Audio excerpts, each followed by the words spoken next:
Hello, you guys. Can you guys let me know, as always, a little mic check for me? Can you guys hear me okay? You guys can't see me because I have my camera off. I'm eating my toast and I'm not going to be on camera. Who do we have here today? So, one big hello. Hi, Sky. How are you today? I think I seen, let me scroll up. I think I seen John in here. Hey, John, what's up? Hi, Valerie. Hey, Demon Child. Demon Child, have you heard about this case? Hi, Honest Rage. I like that name. Hey, Karen, how are you doing today, love? Hi, Terry. Hey, from NC, she says, well, hello. All the way, I'm from Arizona, so hello. Hey, Jennifer. Hi, Justice. Yesy. Hi, how are you? Ooh, from Seattle, Washington.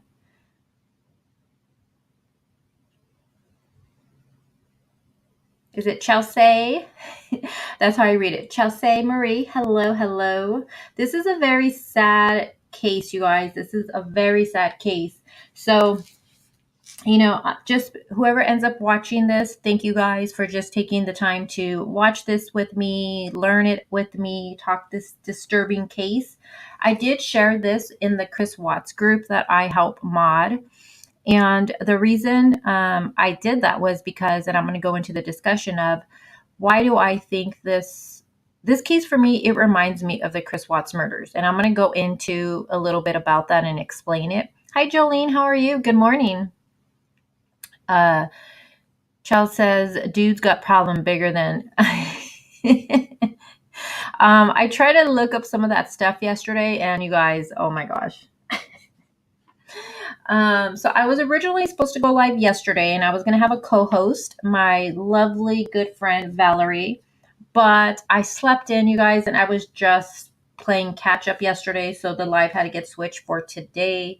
So I do apologize to my lovely mod Valerie. This is going to be yes, and Valerie's working right now.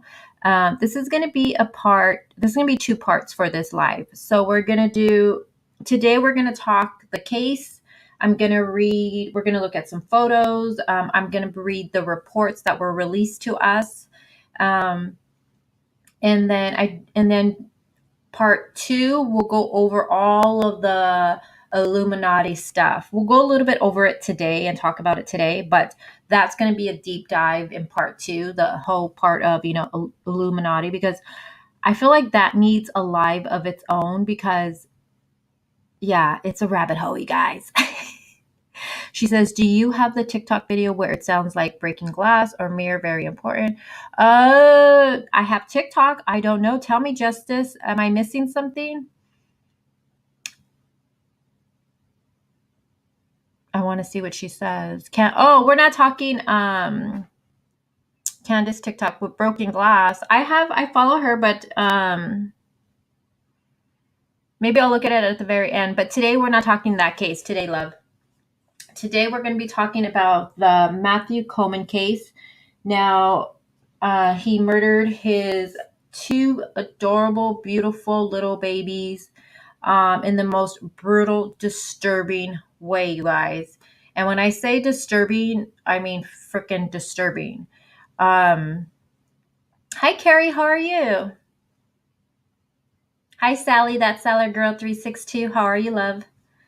Okay, so let me first just go, I'm going to move my mic out of the way. So first, let me go into why do I think this case reminds me of, and let me put a photo up of these adorable kids. Hold on, you guys. Give me a second. Where are they? Right here. Here they are.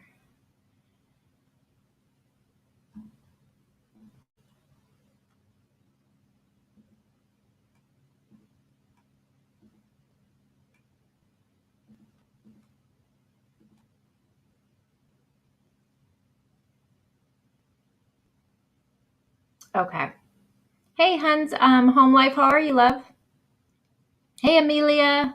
She says, here, just listening for now. Got my hands full, but hello, everyone.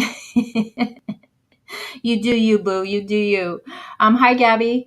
Okay, so like I was saying, We're going to be talking about the Matthew Coleman case, and these were his two adorable, beautiful children. Um, I don't want to pronounce the little boy's name wrong. I had to, but I believe, and I apologize if I'm not saying it correctly. Let me look at my text. Hold on, guys. The little girl's name is Roxy, and then let me see. I'm not even going to try to pronounce the little boy's name because I don't want to say it wrong. But yeah, he killed them, demon child. Hi, Amber. In the report, they just give the initials. So for the little boy, his initials are KC, and then for the little girl, she's RC. And I think I was talking to Valerie about this, but because she's been the one that me and her have just been looking at everything when it comes to this case. And someone had wrote a comment and they said, why is everyone comparing this to the Chris Watts case? It has nothing to do. It's nothing like that. And I'm going to just talk about my own personal opinion with it. Yeah, Amelia, but I feel like I'm going to say it incorrectly and I don't want to do that. So I'm going to hold off. Because I just don't want to say it wrong. But so for me, when I first came across the Chris Watts case, I don't think I would ever come across another case where the details of what he did to his children, I never thought I'd find another case where they were as disturbing as that one. What do I mean by that? Well, Chris says that he murdered his children twice, whether you believe that or not. And then, he put them in an 8-inch hole, for the battery. And we have Bella, who was 5, and then Cece, who was 3. And your mind is like, how did a father do that, right? The details of that is just crazy to me. But then when I learned of this case and I seen what this father did, I thought, oh my God, another disturbing case. And then when I tried to find, we know that Matthew did say that, he was having, he was hearing voices and then he was enlightened,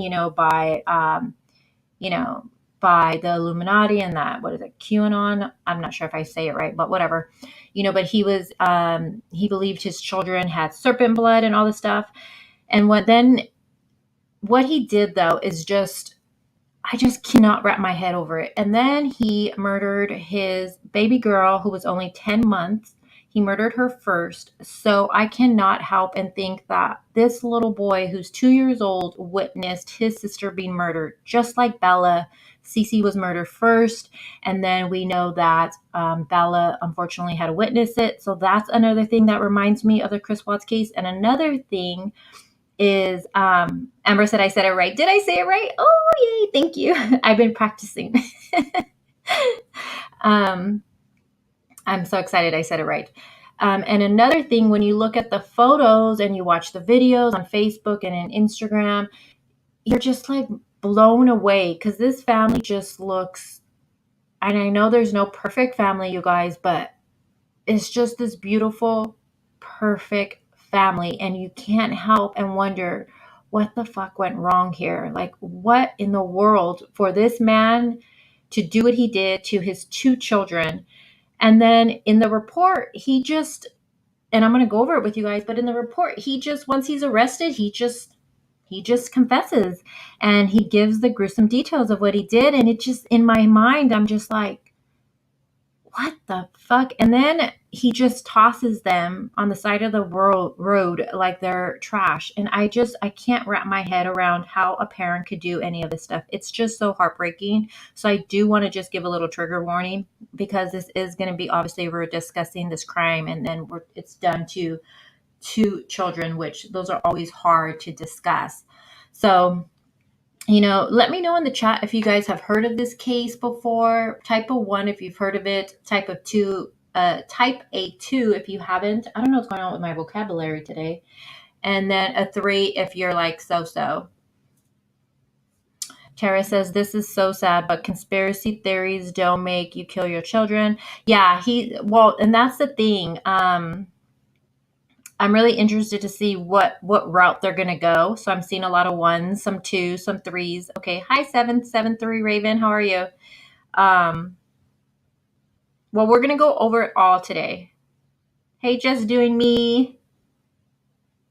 Yes, just doing me. I think you're the one who made that. When I first shared it on the community, I think it was you who said, and correct me if I'm wrong, but you said that this looked just like your cousin and it was so creepy because you thought it was her. Was that you? When you seen just the photo of her? I think that was you who commented that. And I was like, oh my God, that is so crazy. Oh, definitely, Jennifer. Definitely praying for the mom. Oh, was you? Okay. Yeah, ever since I heard of this case, I wanted to know more. I started looking at everything I went to, and then the mom's name is Abby. In the report, you'll see her initials as AC on there. And I don't think I've ever come across a case where I just 100% wanted to reach out to the mom. Like, immediately, I wanted to just reach out to her and hug her and just give my deepest condolences to her, because her whole life in a second has been changed. The man that she's been married to murdered her two babies that she carried for 9 months. And in the details of it all, I don't know. I wouldn't even be able to wrap my mind around it. I would be so angry, you guys, to be honest. I would be so angry. And I wonder if she's going to stand by him or not. And again, no judgment at all, but I'm just wondering if she's going to stand with him, because I was reading, you know, someone had wrote something that knew her, and they were saying that she didn't even, no one's seen this coming. And that's another thing that reminded me of the Chris Watts case, that I can't find anything that says one bad thing about this guy. Not that he had a temper, that, nothing. He just seemed like a really great guy. He was always giving, like, he was one of those guys that it seemed like, what I was reading, that always gave advice to be better, to do better. He did teach at the surfing school that him and his wife owned, and we're going to look into that. And everybody just said amazing things about him. Like, he was this perfect husband. Of course, there's nothing like a perfect, right? That no one's perfect, but that's what I kept getting. He was a perfect husband, a perfect dad. He was just loving, and it's just mind blowing that he did this. It's just crazy, you guys. Hey, bad bitch, what's up, girlfriend? You know what? I was looking for that, and no. And even in the report, Abby, again, the mom, she said, you guys, they were fine. There was no argument. They hadn't been arguing. They were actually getting ready to go camping, you guys. They were planning a freaking camping trip that day when he split. So that tells me that it seemed like they were doing okay. Like, everything was fine. They were planning a little outing with the family. I'm not sure if it was going to be a weekend thing or how long, but she said no. And man, I can't, when I read the report, when I first read it, I kept thinking, like, fuck, I hope she's not beating herself up. I just hope she's not blaming herself. I hope, we just have to say a prayer for the mom, because she's even, it has to be her, but Matthew's Facebook and Instagram, I can no longer find. So either she made it not searchable, she put it to private and shut it down. I don't know, but you can't find it anymore. So it has to be the wife who did that, because you have to have the password to be able to do any of that, I'm assuming. So you can't find it anymore. And I think she probably did it because people were probably commenting. You know how people are. They go to the photos and they start writing all this crazy shit. So I think she shut that shit down, but her Facebook is still public, but she wasn't active on there. So I don't, excuse me, I don't even think she looks at it, but people are commenting on there too. That bitch says, I just can't believe, like, what gets into these men to kill these families and make us think that we really know. Yes. I'm going to call you Batty. I agree.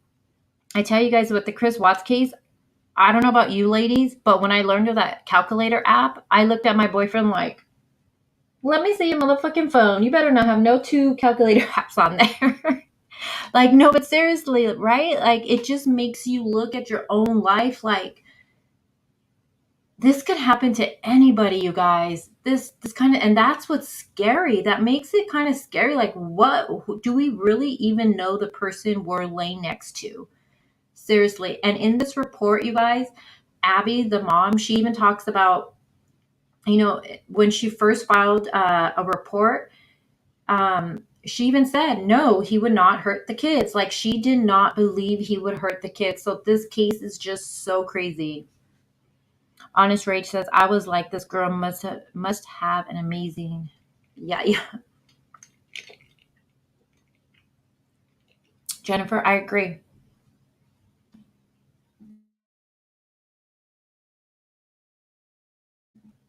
Hey D, I didn't see you. Hi Phoenix, how are you? She says, I was working on Scott Peterson, living with his body double. It can happen to anyone. Yeah, Phoenix, I agree. It's so crazy. All right, I'm gonna play Hi Unsolved with Barb Smith. How are you? Yeah, this case, I mean, look at these babies. How can you even, the little girl, she's 10 months, you guys, 10 months. Abby just had her. Like, it's just so freaking insane. She just had this little baby girl right here. And then the little boy, he was only 2. And then to know that he probably witnessed his sister being murdered, it's just, my heart goes out to the mom, like seriously goes out to her. And I want to reach out to her so bad, but I usually don't do that because, just out of respect. And she has a lot of people probably try reaching her and stuff like that. But my gosh, if she does watch this, we're just 100% supporting her, saying a prayer for her, because I can't even imagine what she's going through. And then they own the surf company together. Oh my gosh, you guys. Hey D, Goodwin, how are you?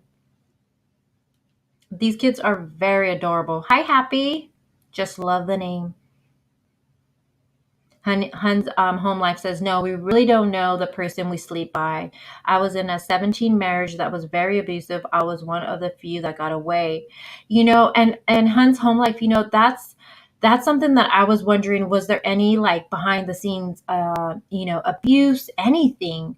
I don't know. So far, nothing is come across that, but I know when women are abused, a lot of times that's not something you share with people, right? You don't go and tell people about that. You usually keep that quiet. When I was younger, I was in an abusive relationship, and people knew of it because the people that lived with us at that moment, but I never told my friends. I never told my family. My family didn't know about it. It was something that I was extremely ashamed of because I was so strong minded, but yet I allowed myself to fall victim to it. And even though, thank God, it was only for a year because I ended up getting out of there, I totally understand, how, women, they don't come out and say, hey, I'm being abused. You're embarrassed by it, especially when people expect you to be that strong woman. You don't go out and tell people, hey, I was being abused. That's something you're like, no, no way. Do you think he's using, Natalie says, do you think he's using the voices as an excuse? You know what, Natalie?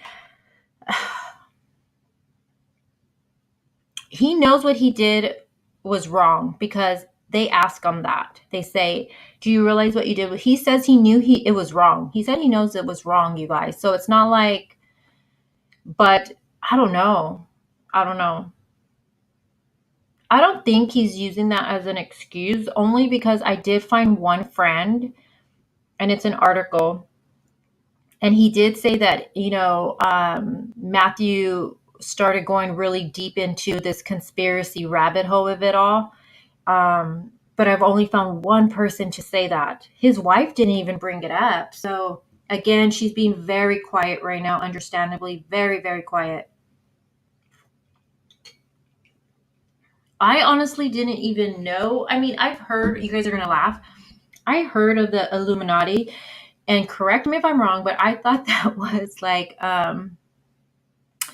like all those things about Beyonce and what's her name? The girl, the singer who was on stage and they thought she was a robot, like she kind of fainted. What's her name? I thought that was like referring to like the Illuminati stuff. So I really didn't even know any of this other stuff, like serpent blood. Like, what is this a real thing? Like, I don't want to make fun of it or anything because I want to be respectful, for people who do. I don't want to offend anybody, but do people really believe this stuff? Is like, what? Amber says, let's see what she says.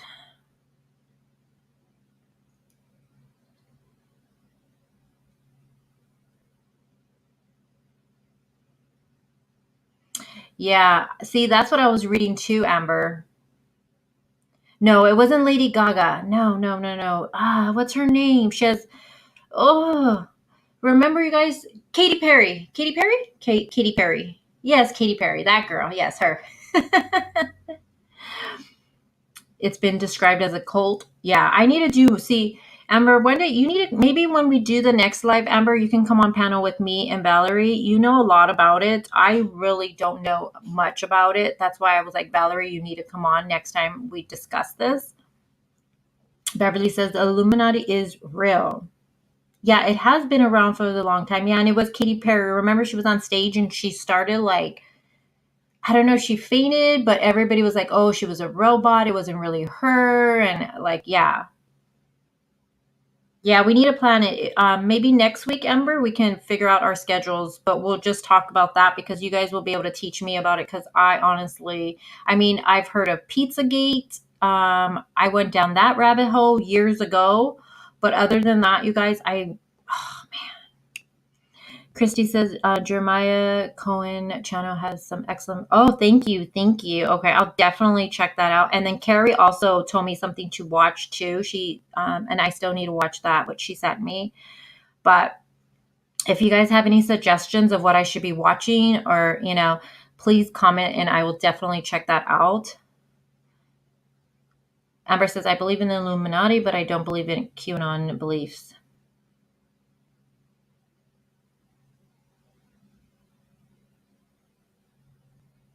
Oh, Phoenix, don't get us started with the JFK. Don't get us started with that one. All right, guys. So let me see. I have some stuff. Let's get this started.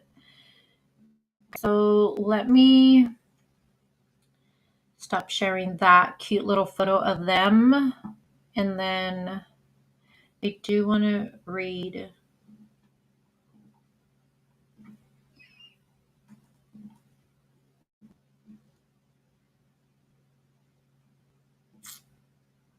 Okay.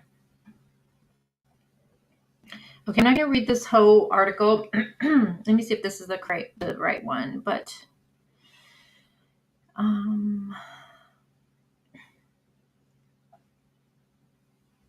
okay, so these were I pulled up this article because it does talk about certain people that knew him. So right here it says it's heavy. It's so heavy, said a surfing community insider who knew Matthew Taylor Coleman, having encountered him often at the beach. So I guess this is someone he always would see. It says Coleman is the Santa Barbara surfing school owner who the FBI says confessed to killing his two children, a 2-year-old and a daughter only 10-month-old. Oh my God. It just, every time I hear those ages, it breaks my heart. Now, near Rosarito, Baja, Mexico, it does say, let me see. The murders are generating devastation, disbelief, and anger community-wide, as well as a apprehension and anxiety over how Coleman's young surf school students might be taking the news. And that's another thing, since he worked with these children. I believe I read that they have specialists and people for the children to be able to talk to, because again, this is someone who was their coach. He taught them how to surf. So imagine hearing as a child this man that was so kind to you and taught you these things murdered his children. Like, even as an adult, I can't wrap my head around it. So I can only imagine what these children probably are feeling. But I did want to read where it talks about the man who spoke with the Independent asked to remain anonymous, but he is someone who has taught surfing in the area for many years. He says just a month ago, he said he had ran into Coleman at the beach and they were standing together watching their students surf. They talked about being dads and life in general. And Coleman seemed his usual cheerful self, speaking in terms of love and God and getting to teach his son to stand on a board. So I guess he was probably talking because he was teaching his own son how to get on a surfboard. So just crazy. Just a month prior, he's talking just like a normal person would be talking. But what's normal, right?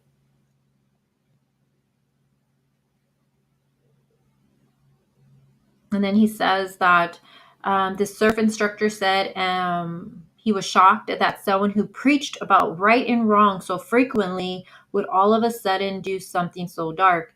And that's something that I've seen from other people who knew him saying that it seems like Coleman was always, like I said in the beginning, he seemed to be the type who tried to give advice to a lot of people, probably be a mentor probably to people, and always talking, like this guy says, always talking right and wrong.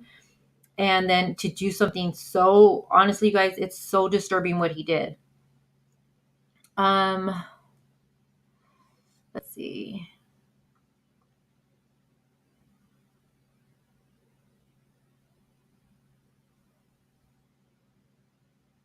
It says he was always very cheerful and upbeat, sometimes to the point of being a little unsettling. Oh, just like with Chris Watts. Chris Watts always just like that yes man, and always just like seems like he's happy. And it's kind of like he never got mad or showed any emotion, which he never got angry. He never, and that's not healthy to be like that. So that just reminded me of that.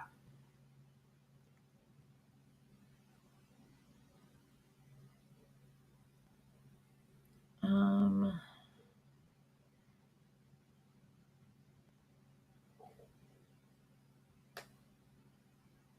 oh my gosh, can you guys hear my stomach growling? I swear I ate.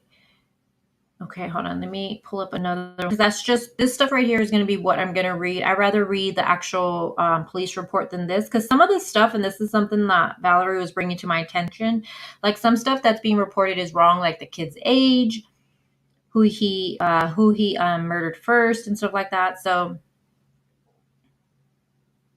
let me pull up the next one. Hold on. Hi, Kimberly Moore. Welcome, welcome. Welcome, welcome. You are now with us in this crazy fam.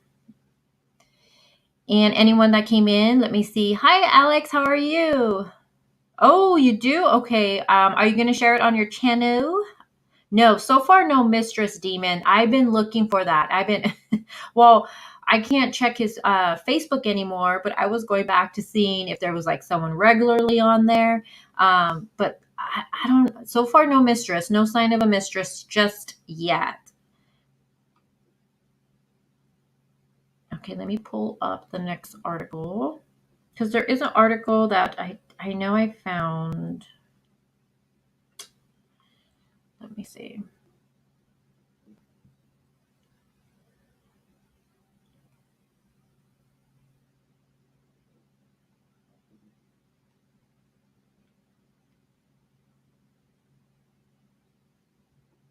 And I'm not looking at chat, you guys, so don't think I'm ignoring you. Okay, hold on.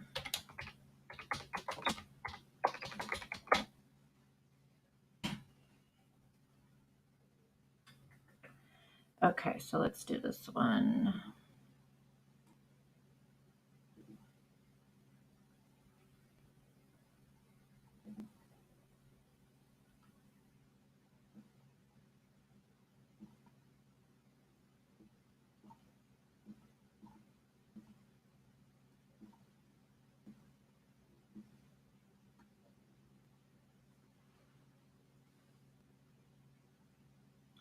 Is it E-Fly? Thank you. Thank you. Yeah, I'm gonna wait till you get when I read the report, you guys are gonna be like, oh my gosh, this is crazy. So let me share my screen.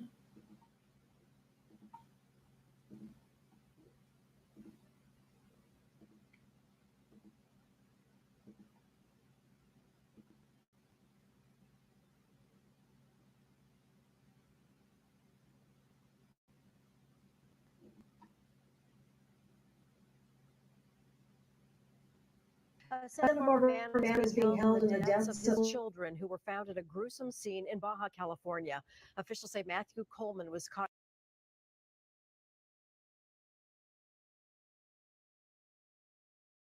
at the border and in questioning confessed to the killings.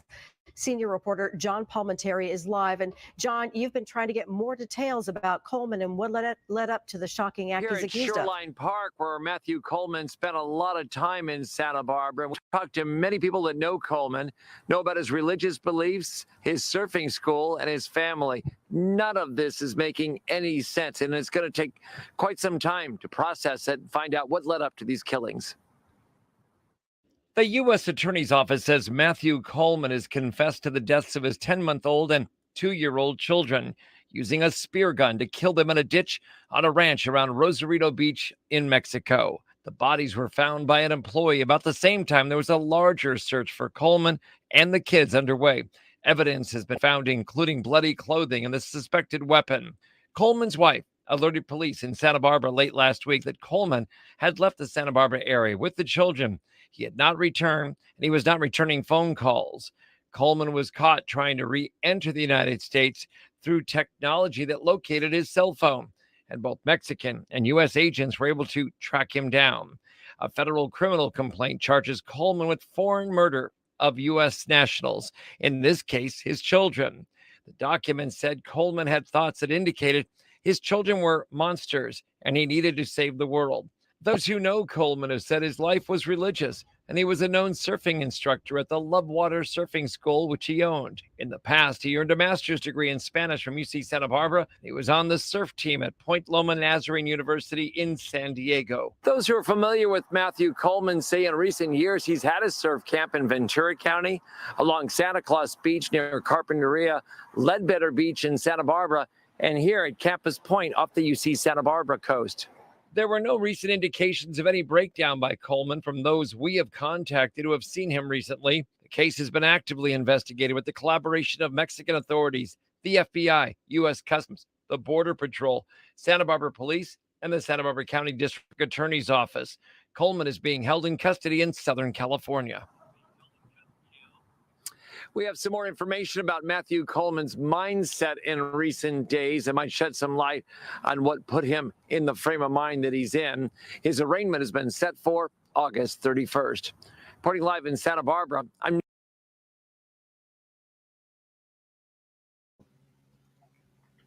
So it's just crazy, right? And now he does have his arraignment scheduled for August 31st in Los Angeles. I swear I wish I lived out in Cali again because, I am from LA. So I was like, fudge, I'm not gonna be down there. And then he does have a federal public defender. I'm not sure if he's going to do private counsel yet. I'm wondering to see if he ends up doing that. And then his public defender is named Elena Rose. Let's look up her name, her thing, so you guys can see who she is. And then I'm going to get into the police report. So let's look her up real quick. Hold on, guys. Let me look her up. So again, he does have a public defender. I wonder if he's going to get private counsel. I wonder if his wife's going to stand by him. No judgment at all. For me, this is something I was talking to my boyfriend about, and I was like, I can't even imagine what Abby is going through, the mom. I feel like for myself, I would be so angry, so angry. It would probably consume me. But and gosh, I do wonder if she's going to end up standing by him, or if she's going to not stand by him. Because again, how he's saying that it's because of this, QAnon and Illuminati stuff that, made, he's saying he heard voices and blah, blah, blah, and all this stuff. So I'm wondering if she might stand by him because of that. Again, no judgment whatsoever. But I know for myself, I think I would be so consumed with anger and hate, which is not a healthy thing. But I'm just being honest. That's how I would feel. Okay, let me see. Her name's Elena Rose Shadow. see.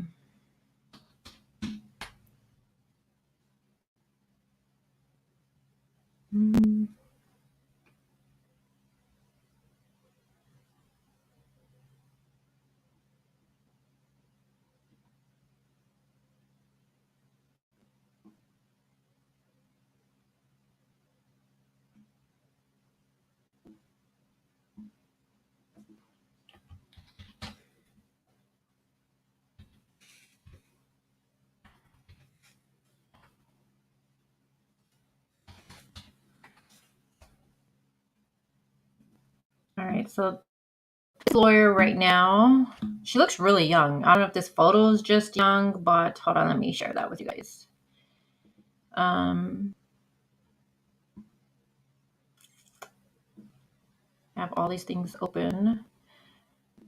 Let's stop sharing that.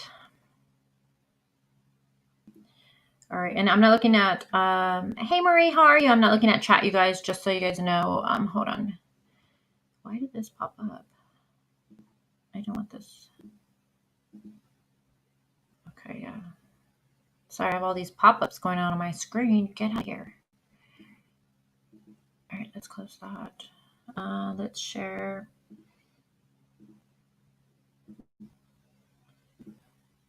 All right, so this is going to be his lawyer right now. Again, she's a public defender.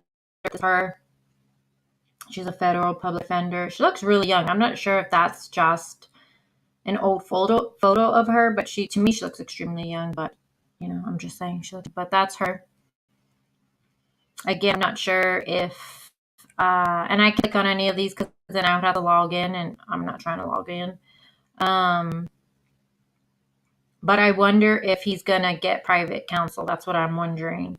And I'm also wondering if they're going to play that card of, you know, that mental card, you know, because of this whole, you know, he's saying he was hearing voices and all that stuff. So I wonder if they're going to go that route. He does have his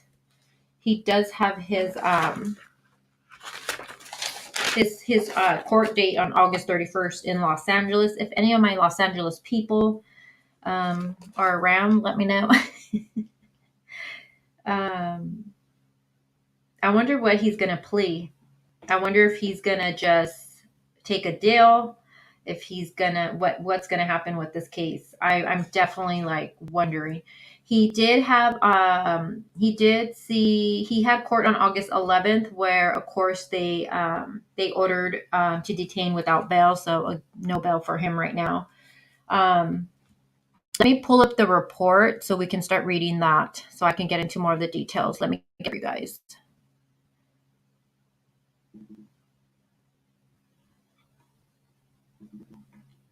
Because you guys know I like my reports. And then we'll go over the photos that I do have saved. I do have one video saved. Actually, let's look at that first so you guys can see that, and then I'll read the report. Okay. Right, let me stop sharing that. And again, I'm not looking at comments, you guys. Let me take that off the screen.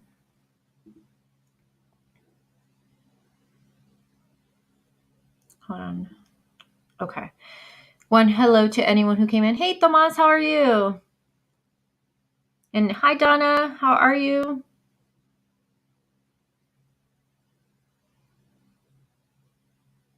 Yeah, I wonder if he's going to just take a plea deal, if he's going to plea out, or if they're going to, I really want to see what's going to happen. So let me show you guys some stuff. All right, first, so this was on his Facebook. Now, again, his Facebook, I think his wife has closed it down, or she's made not searchable because you cannot find it anymore, or even his Instagram. It was up in the beginning because when I first learned it, I immediately went to his Facebook. I think me and Valerie did. We went to his Facebook and we were like trying to find anything we could to see why he might have done this.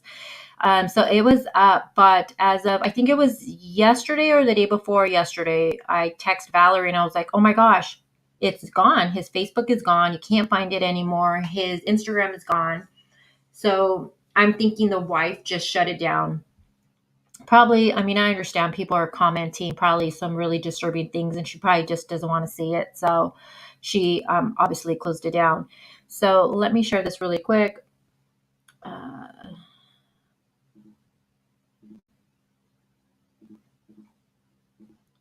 right. Let me just zoom in. Okay, so this was posted November 23rd on his Facebook. Again, his Facebook is not, you can't find it. If you do, let me know. But I think it's been made, either she closed it or not searchable, completely like made it private. For his Facebook, he didn't have too much posting. I feel like he was more probably active on Instagram. And then just remind me, and we can go to Instagram and we can look at the surfing school on there. We can look that up. We can look at that, but his Abby's is private. It was private from the beginning. And then again, Matthew, you can't find it, but just remind me, you guys, and we'll look at whatever we can on there for the surfing school. But you can see right here, this was November 23rd, 2020.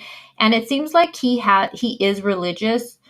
I'm not sure if he grew up religious or if that's something as an adult, but from articles and what I've read, it seemed like he's always been into religion. Now, I'm not sure what religion he followed. I couldn't seem to find that information. Maybe you guys know, and you guys can comment in the comment section right here. Again, this is a new case. This is something that we're all learning together. Amber, she says, my phone died. No, right now, what we're going to do is I'm going to just go over some of the Facebook and Instagram posts. Unfortunately, his wife, I believe it's her. It has to be her, because who else would have his password, right? But she's made it private. So there's some stuff I did save. And then we're going to read the police reports for it. Oh, Amber says he's a devoted Christian, I believe. Okay, thank you. Yeah, I was trying to see, because I know I did see he was very religious. I wasn't sure if that was something as a child that, he was really, his family was religious, or is that something as an adult? But Amber saying it was Christian. Thank you. So right here you can see, I'm going to move this over. Hold on, guys. So I can see. All right, so it says Matthew Taylor Coleman, and it looks like he wrote, while worshiping with friends this weekend, I had an unexpected wave of thoughts and images come over me. Hold on, guys. I thought I heard my dog barking. Hold on.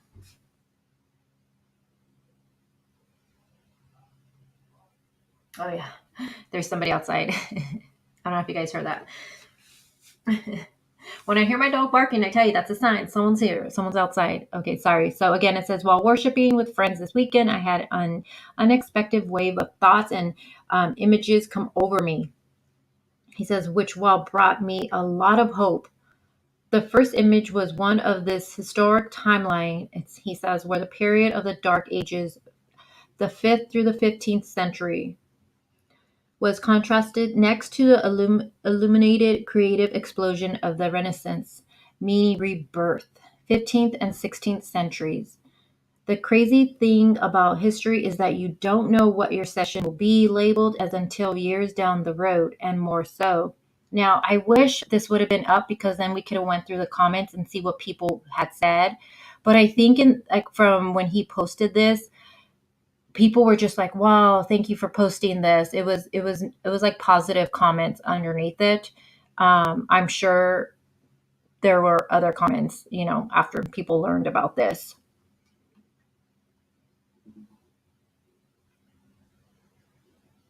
And then this was on May 6th. He posted this on his Instagram.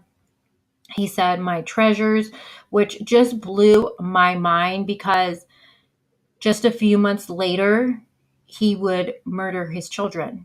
And I look at this photo in particular and I think, did he know at this moment what he was going to do? Was he already planning it? Was he already having these thoughts? Like, I don't know, this photo right now, just me personally gives me like, I get the creeps when I look at it, because just a few months later he does what he did. So I do wonder, was he already having these thoughts here? Was he planning it? Just a beautiful, happy family, right? Look at the little girl, all happy, smiling, like, oh my God, 10 months. Oh, so crazy. And this is when they got married. Look at this. You guys, come on, you guys. Just a beautiful couple, right? Just beautiful. She looks so like elegant and beautiful. Like, oh my gosh. It just, these cases like this one and the Chris Watts one makes me think, like, do we even know who we're sleeping with, you guys? Like, it's really scary. And this one right here, just a normal looking guy, right? I hate saying normal because what's normal, guys? Oh, look at that little face. Look at those little feet. Look at that. Oh my goodness.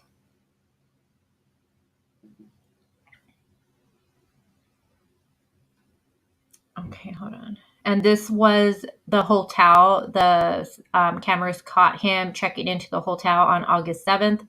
The little boy. I was trying to like, I was looking at different images to see where is the little baby, but I think he was carrying I think he had her in like a bag or something. Like, I don't know. I don't see her in any of them, but look at the little boy right there.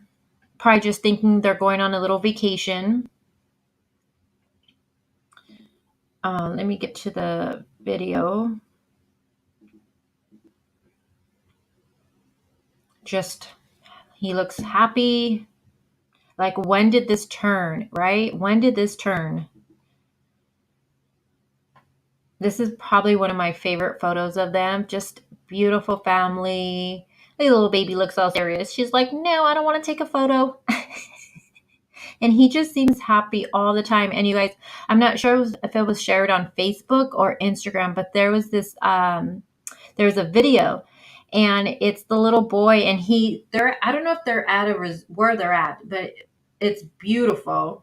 And the little boy's running, and he's just so excited. I think they're going by the water or something, and he just seems so full of life, and it's just so disturbing that this father did this. Okay, so I'm going to play this. Let's see if it plays it right here. So this right here is when she is pregnant with the little girl. So this is when they do the gender reveal party. Let me see if it'll play it. I'm not sure if it will. Let's see.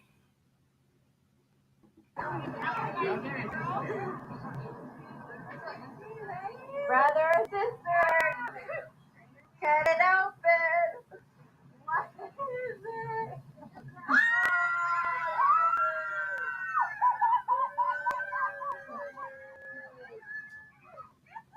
I knew it. Wait, no.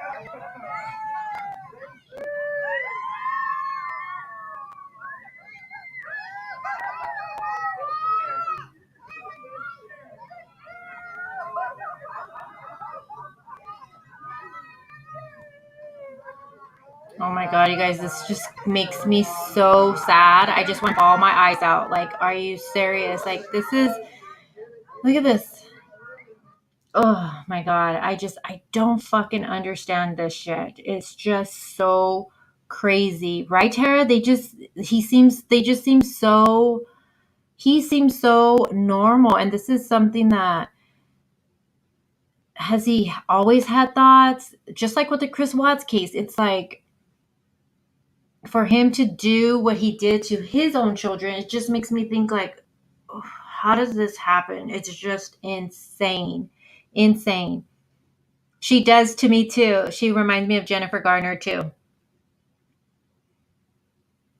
Yeah, right. If she only, that's the scary thing, Amber, because right here they're happy. They're doing their gender reveal. They're finding out they're having a baby girl. They're all excited. Their friends are there, right? It's a good time. And then this happens. It's just a scary thought, a really scary thought, you guys.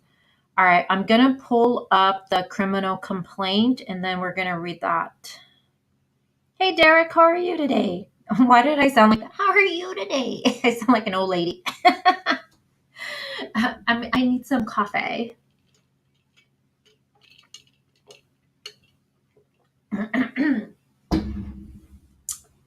Dana says that she had 2 small children. She was very distracted and could have missed signs. Yeah, and I mean, I feel like if this does go to trial, I think it's going to come out. We'll learn more, but right now it's too early to tell. I think if it does go to trial, if there were signs, it's going to all come out. But so far, it seems like there was none. Even when I read this criminal complaint to you guys, she even says, because she calls the police on the 7th, you guys, and then she tells them to forget it. And then it's not till the next day that she calls them and tells them, like, hey, she files the whole thing. But she didn't think he would ever hurt the kids. And she even said that, like, no, he wouldn't hurt the kids when she first called. She didn't think it. So all in tanks. Yeah, I have my coffee right here. I'm like, how you doing, guys? My voice is going great. Okay, let me pull this up, you guys. Cece, you could... Grandma Simpson. Oh my God, Marge. Oh my God, Marge Simpson. Definitely Marge. Definitely. I sounded like her. Oh my God. Dee says, what a picture perfect family. I know, and I'm sorry I keep saying it, but just like the Watts case. I mean, I'm sorry, you guys. That's another case where I just look at their photos, and I'm like, God, just what goes wrong? Well, Chris, it's a little different, right? But I mean, with this one, he's saying, he had visions and all that. Jolene, me side-eyeing my husband right now. No, Jolene, for real, when I learned of the calculator app, I'm not kidding you guys. I was looking at my boyfriend like, let me see a motherfucking phone. I better not see calculator apps. I never even heard of a calculator app before, you guys. I never knew what the fuck that was. I'm like, God, people are so deceitful. Jesus, they even make apps for you guys? All right, let me pull this up.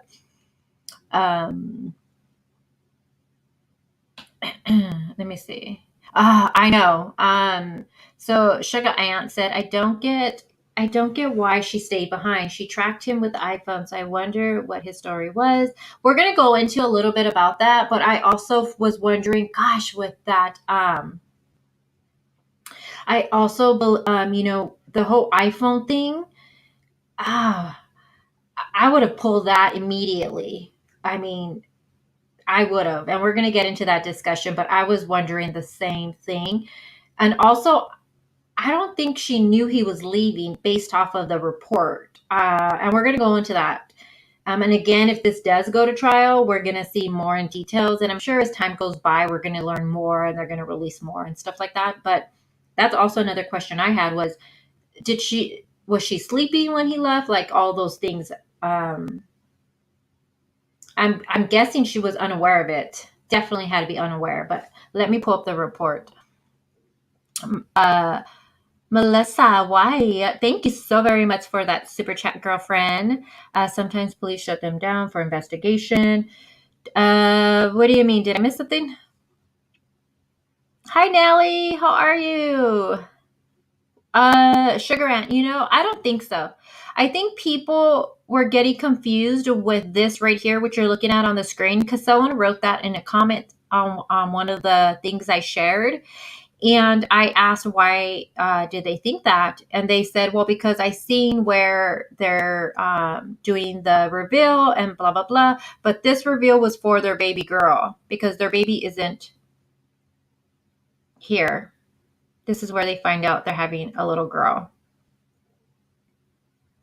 Look at her friends just have little babies too. Probably 2 little twins, huh? What a beautiful setting. If I went to the beach and I tried to do something like this, it'd probably rain on me. Or did you hear from somewhere else, Sugar Aunt, that she might be pregnant? But that's where I was. That's when someone told me what they told me. Yeah. Okay. So you're saying, okay. Yeah. Yeah. They thought she was pregnant based off of this, but this was for their little baby girl right here. Let me see what her question was before I share. Let me see. Where is it? I see John saying that's a good question, and I want to see what that question was. I'm missing it. I missed it. Okay, so let me pull up the report. Stop sharing.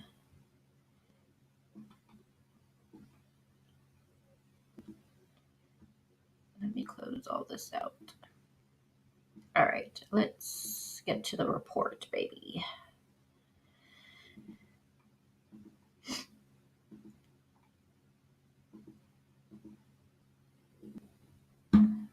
And I was trying to like highlight the stuff I wanted to read to you guys because I'm not going to read every single thing because you remember when I read the Aiden Fucci report? Oh my God, that was a 4-hour live, you guys. But this one's only 10 pages, so that's a good thing. 4 hours later, oh my God, I was dying. Okay, so hold on, let me see what I can do. Hey Derek, thank you for that super chat. He says, did he take them to Mexico to kill them because Mexico?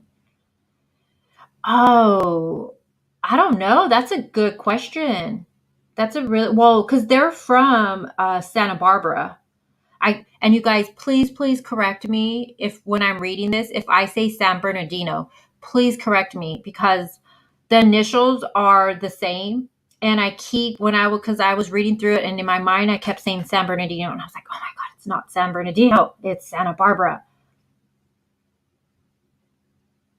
So that's a really good question because I was also looking for California. It looks like they, even though the death penalty is still, they still do, but it seems like it's been like on a halt or something. I was reading. I mean, if any case deserved the death penalty, I know some don't agree with it. I think this case definitely. Well, I know people are going to disagree with me on it too because they're going to say, "What if he's not mentally sane?" and all that stuff, but. I didn't think about that, Derek. He is back over here though. He's because he does he has court and it's going to be in Los Angeles, so that's where.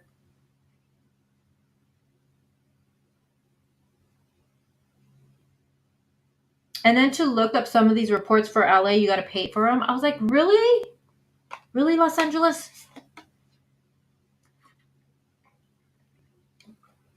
No, I didn't hear he was cheating either. No, that was Chris Watts that had the calculator app, not this guy. Yeah, Jennifer, no. Chris Watts, he's a cheating motherfucker. He had the calculator app, not this guy. But like I was saying, I do compare the two cases just because of the mannerism of how Chris killed his children and what he did is just what Chris did. I feel like, and it's just up there and disturbing, right? And then in this case, it's the same thing. It's just crazy. Hey, Bridget. She says, hey, girl, I caught your live today. Woo, woo. Well, I'm glad you did. Yes, Debbie. Correct.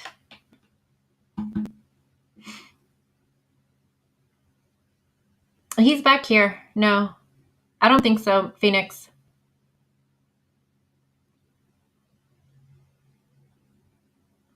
Yeah, Jennifer. No, that's Chris Watts. Chris Watts had a calculator app. That cheating motherfucker. Bridget, you don't know about this case? Yeah, I'm going to read the criminal complaints. It's going to give you some explanation to it. But Matthew Coleman, he was 40 years old. He brutally murdered his 2 children, his 2-year-old and his 10-month-old baby girl. he is being held. It's just really crazy and insane. It really, really is.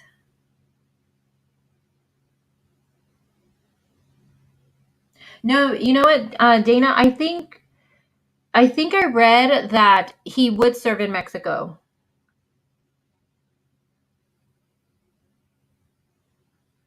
I don't know how that would work, you guys. How would that work?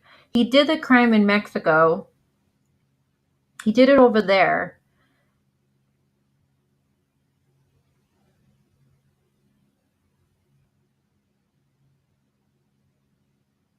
No, Deb says he was serving the over here.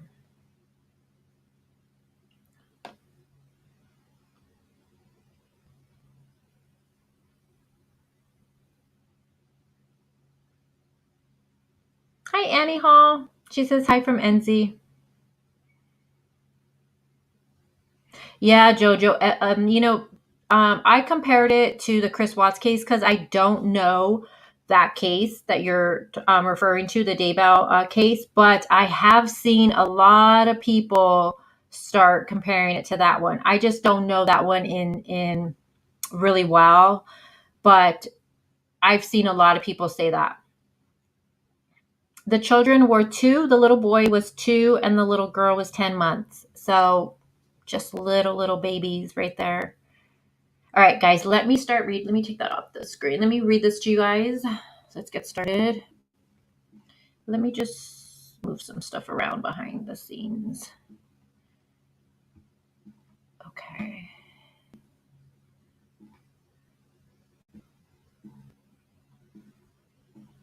Okay. Can I show? I'm trying to show the little boy's face right there. A little bit more. There you go. There you go. Okay. I'm trying to show his face in the background. Yeah, I don't know the Daybell case really. I know Amber was starting to cover it, so I was learning it with her because that case, I know of it, but to deep dive, I've never done that, and I felt like it was too far along for me to even start because the stuff I was hearing, I was like, oh my fucking God, that's crazy. Okay, so again, let me just, I'm not going to be looking at chat for the most part. I am going to just be reading this, and I am going to share this in the group. I need to figure out how to do that though, because every time I try sharing something like this, it always says the file's too big. So if anybody can give me some advice, I would love it, but I will try to put this in the group. The Facebook group. I'll put it in both. I'll try to put it in the one for the channel and then also the other one that I help run with CDT and Amber. All right, guys. So let me drink some coffee before I sound like an old grandma before I start.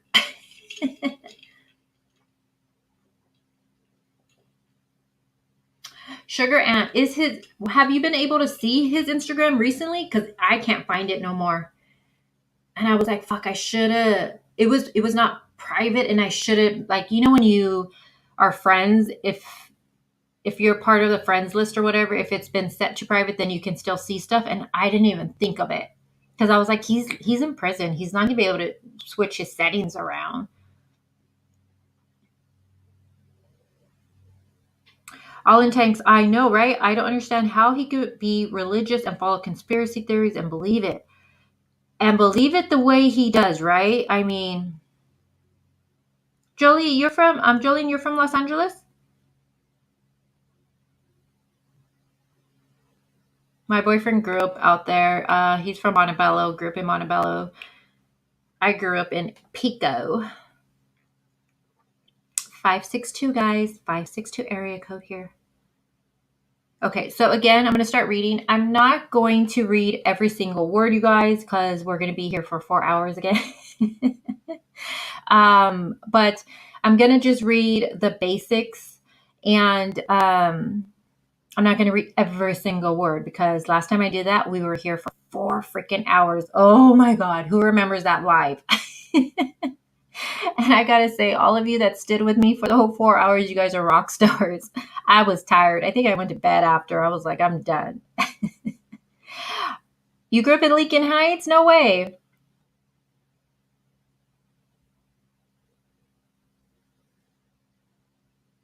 Aw, Amy, thank you, love. Yeah, I like to get my hands on any reports from law enforcement. I do like getting myself on the. I like reading that, especially because sometimes with news articles, sometimes they get information incorrect. Like for this case, the ages of the kids were incorrect in some of the reports I was seeing, and then it was also saying that he murdered the son first in one of them, but in this report, it says that he murdered the little girl first. So Phoenix says.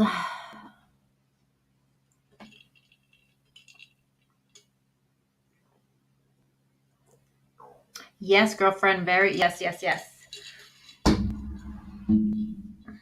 Phoenix is fire. I like that she's like me. She looks at all these cases and I love it, Phoenix. You're becoming one of my good friends now. All right, guys. So I'm going to read this again. So the beginning for the introduction, you guys, is let me take that off the screen. It's gonna be describing like the special agent. I'm gonna move this around.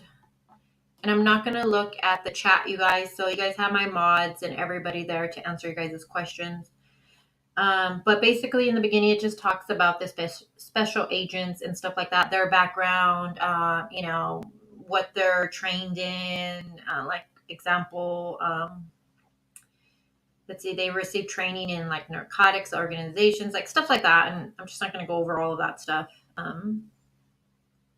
It's just basically giving us their background, the agent's background. Can you guys hear me okay? I'm going to sit back a little bit.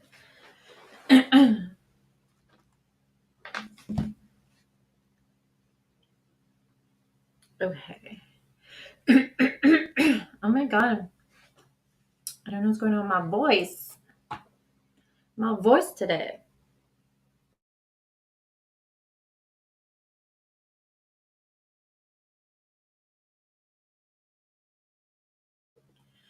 Okay, I just cleared my throat and I'm ready to go. Okay, so it says this affidavit is made in support of criminal complaint against Matthew Taylor Coleman. And throughout this, you're going to see just initials. M. Coleman obviously is for Matthew. And then it says for a violation of, and it gives the codes, foreign murder of the United States nationals, and then the subject offense.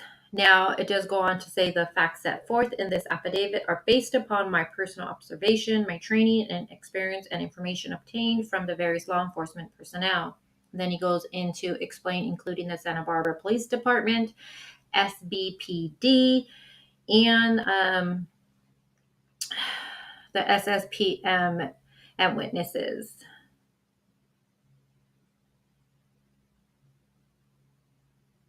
So it just says that this affidavit is intended to just show the significant probable cause for the requested criminal complaint.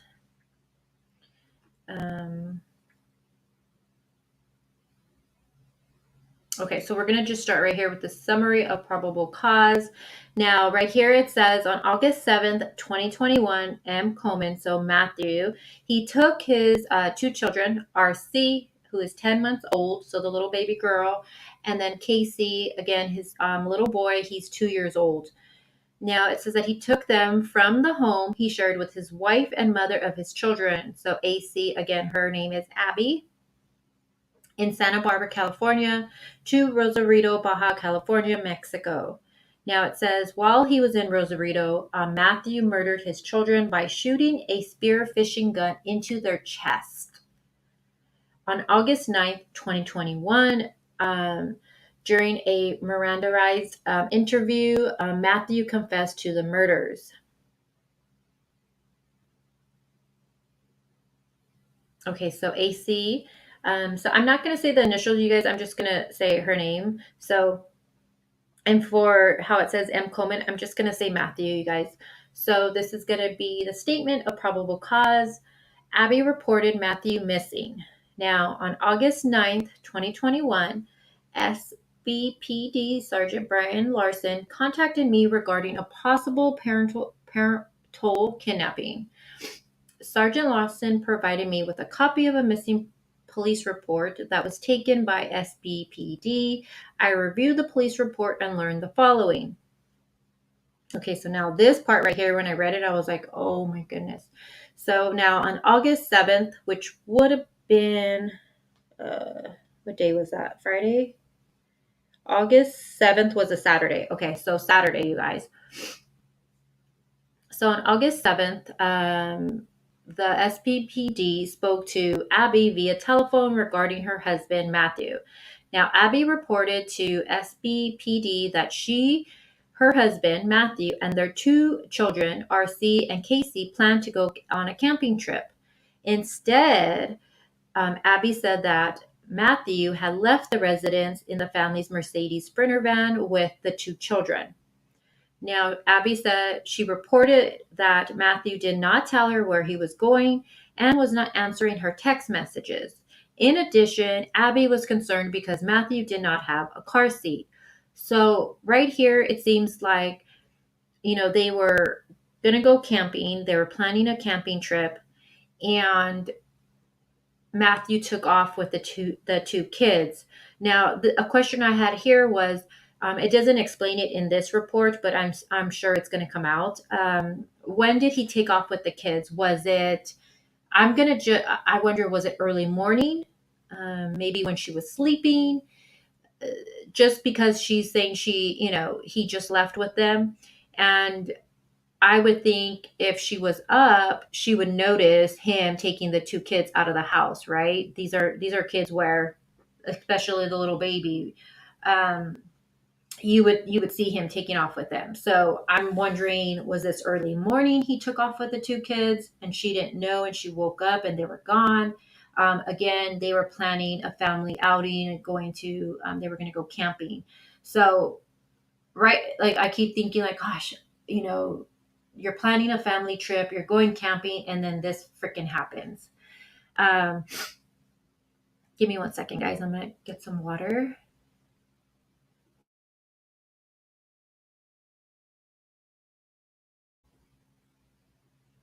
Okay. Yeah, Phoenix, that would be a red flag. And that it seems like that was, that did catch her attention, is that he didn't have a car seat. He didn't take a car seat. And I'm wondering, was it because there was no car seat there and he just was like, oh, I'm just going to take the kids? Maybe he was in a hurry to get out of there. Maybe he was scared she was going to wake up. Again, I don't know if she was sleeping or what time he actually took the children out. But that was a red flag for her, is that he left with no car seat for the baby. Okay. So it goes on to say that Abby asked the officer to contact Matthew via telephone. Now it says that Abby further stated that she did not believe that Matthew would harm her children, nor did she believe her children were in any danger. Now, Abby told the officer that she was not in any danger and believed Matthew would eventually return to the residence. Now, the officer attempted to contact Matthew via his telephone, but received no response. Now, it does say the officer offered to meet Abby in person. Now, Abby declined and requested no further assistance. So, again, Abby calls, the police department, Santa Barbara, and she's reporting that, her husband and two children are not there at the moment. And she's not able to locate them. Now, she was a little concerned because, obviously he's not responding to her text messages, and I'm assuming phone calls. And also she realizes the car seat is taken. Now, to me, I feel like for her to call the police, I feel like, was there more behind the scenes? Meaning, I don't know. It just seemed like, okay, she's calling the police, but then she's like, he's not going to hurt the children. I'm not scared for them or anything like that. And it just, I don't need no other assistance, But then it goes on to say on August 8th, so the next day, Abby called the police department again to follow up on the previous day's report. Now, at approximately 6:59 p.m., the San Bernardino officer, Michael Chung, responded to Abby's residence in Santa Barbara and met with AC. Now, I don't know about you guys, but I am a worry worm. Like, I've always been that way. I hate that about myself. Because it gives me anxiety and I just hate that about myself. But if my boyfriend left with if my children were that small and that he left, or even with with how old they are now, and I couldn't get a hold of him through text or phone calls, I don't think the way I am and the way I think, I could not have gone a full 24 hours. There is just no way. There is no way I would have been able to go all the way to the next day at 6:59 p.m. No, I would have already called his mom. I would have called his mom and been like, hey, even though we live in different states, I would have been like, hey, have you talked to him? I can't get a hold of him. I would have called hospitals. That's just who I am, though, and I'm just like that. And I would have called the police way before. And that's just me, you guys, though. Okay. I'm not judging her at all, but that's just because my crazy ass mind, I do worry. I do. I think the worst. And I hate that about myself. It's not a healthy way to be. But I would have not have been able to last a full 24 hours. No way. I would have been going insane. Yeah, I would not have, I would have been calling hospitals. I would have been calling different police stations. I would have been like, did he get arrested? Did something happen? Did he have an accident? Like, that's just where my mind goes right away, because you know your partner's habits, right? You talk to them all the time, how long do they wait to call you back? Like, their habits. So a full 24 hours, no contact whatsoever, and they have your children. Oh my God, I would have been crying. I would have been going insane. I would have woke up my neighbors. Anyone who would listen, I would have been talking to. But again, that's just my crazy ass way of thinking. Insanely Confused says, okay, I'm glad I'm not the only one, you guys, because I hate being that way. I do. I hate being that way. I don't know why I'm like that, but I'm like that. Yeah, I would have thought an accident too. I would have thought, oh my God, an accident happened. So I would have called hospitals and did all of that. But I'm wondering why I'm bringing this up, though. I'm wondering if Matthew did that often with her, though. I'm wondering if maybe he, didn't respond to text messages. Maybe he goes hours without responding or phone calls. Maybe it takes him a while. That's what I was just wondering. Is that a normal pattern for him, just to be like a couple hours? But then again, she's saying he's not responding, so I'm guessing not. Yeah, with no car seat. So obviously on the 7th, you guys, she is alarmed because she does call the police.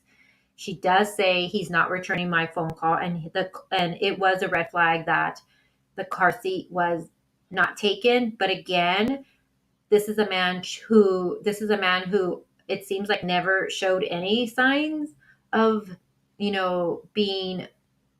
And I was trying to find if I could see anything where he had anger problems. Did he get mad? Did he yell at her? Did they have a fight? Like, see if anyone could give anything. And I haven't found nothing. So again, for her defense, she, like she said, she never, she tells him, what does she say? She says he wouldn't, she says,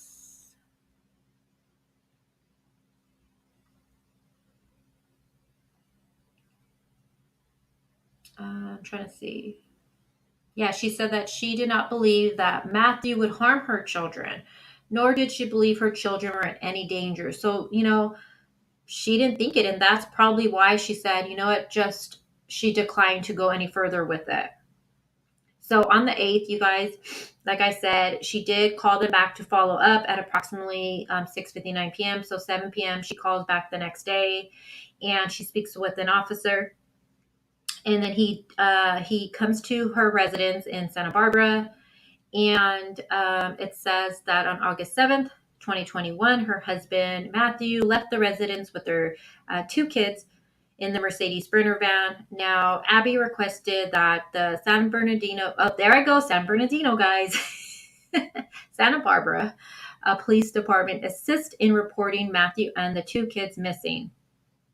So this is where she reports them actually missing, does the report. Now, it says Abby reported that she did not have any problems with Matthew, and they did not have any sort of argument prior to him leaving, which is, again, so they were probably just happy, going to go camping, no arguing. And, she didn't see the signs, it looks like. Family members reported, now the family members also reported that they were unable to get a hold of him too through his phone. So I'm wondering, did she call the family? Like I said, I would have been calling my boyfriend's family, like, I would have called his mom, like, have you talked to him? So again, his family wasn't able to get a hold of him either.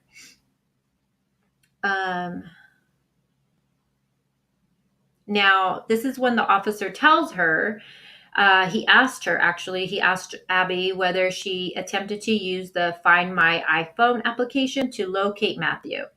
Now, it says that Abby agreed and she turned on her laptop. And then that's when she seen that Matthew was last location over there in Rosarito, and approximately at 2:24 p.m. So this was something else. Okay, so the officer is there now, right? And he says, can you attempt to find him through this Find My iPhone? And that's like the best thing to have, right? That app. I don't know if that's an application or what it is. I don't have an iPhone, but I wondered, and again, I just wondered, did she try using that before, like on the 7th, the day before? Because if I had that kind of app on my phone, you best believe I would have been like, look, within the hour, I would have been like, where is this motherfucker at? What's going on here? You guys are probably like, you're a crazy bitch. But I would have looked at that a long time ago, right? Like, I don't have an iPhone, but when I was like, oh, okay, like I would have, so, but again, you guys are probably thinking I'm like a fucking crazy chick. Right, Bridget? That's what I was thinking. See, okay, I'm glad you guys don't think that I'm just crazy the way I think. Bridget says, yeah, why didn't she look at that sooner? Yeah, maybe she forgot she had it. I don't know, you guys. I don't know. Yeah, he wasn't answering to anyone, it looks like, Phoenix. He wasn't answering to family or to her. All Tank says she agrees. Okay, I'm glad. I'm glad you're crazy with me. It's not crazy. I feel like it's just, what's the word I'm looking for? I don't know.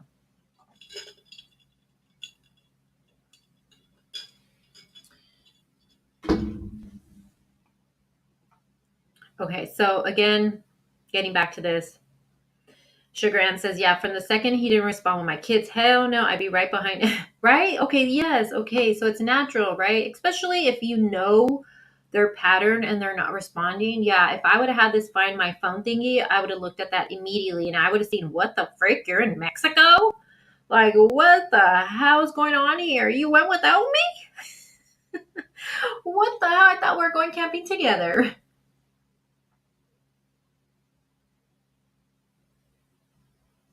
Okay, so again, she sees that he's over there. And it gives the address where it linked to. So it was a shopping center, and it gives the address of it. I wonder how she felt at that moment, though. Like, what was she thinking at that moment, right? Like, they're over there. He's not responding to anything. I would have been like, what is going on here? Like, what the hell? That's what he's saying, Hun's home life. He's saying and it's going to go into that, but he said he heard voices and he was enlightened and he did it because he had to save the world because his kids were going to grow up to be monsters. Yeah.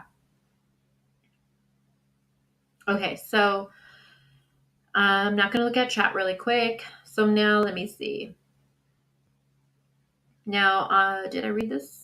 Okay, so then on August 9th, Sergeant Larson sent me a screenshot showing where Matthew's cellular telephone was located using the Find My iPhone app. I saw that he was in Mexico. Now, he was near the SYPOE, and that's the entry of it. I contacted the FBI in San Diego, California, and requested their assistance in conducting an interview with Matthew Coleman upon his entry into the United States and to determine the welfare of the children. So they were ready for him when he was going to cross on over. They were right there waiting for him. Now it says at approximately, and he was given a photo of what Matthew looked like and also what the children look like. Just I'm going to put that, say that. Now at 1 p.m., that's when Matthew arrived at the SYPOE in the Mercedes Sprinter van, it says. And Matthew was referred to the secondary inspection. Now, at the time of this, it was only Matthew in the car. So the children, it says, were not in the Sprinter van. Now, they took custody of the van. And during the initial inspection of the Mercedes van, it said that I was informed that the Customs and Border Protection, CBP officers observed what appeared to be blood on the Sprinter's van registration paperwork. So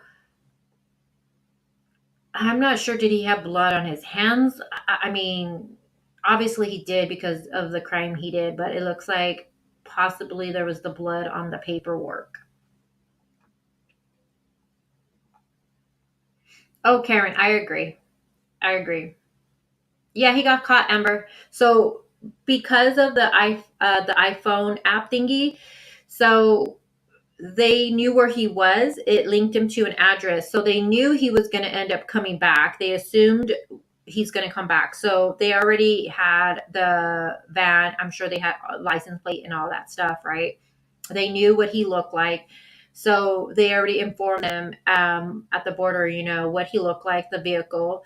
So when he did try to come back, that's when they got him.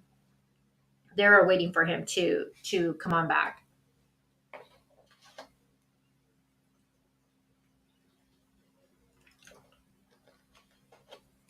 Yeah, they were waiting right there.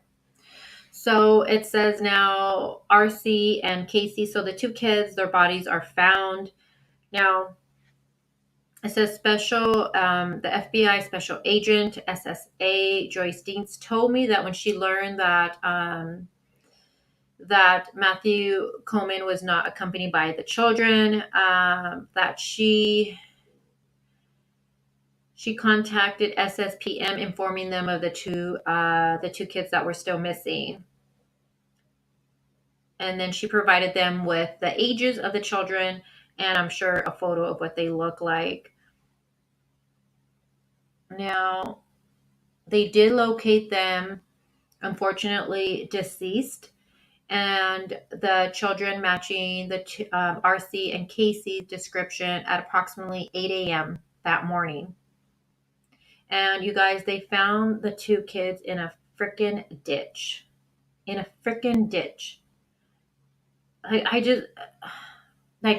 Just tossed there like trash. His two babies just tossed there like trash in a ditch. It's just heartbreaking.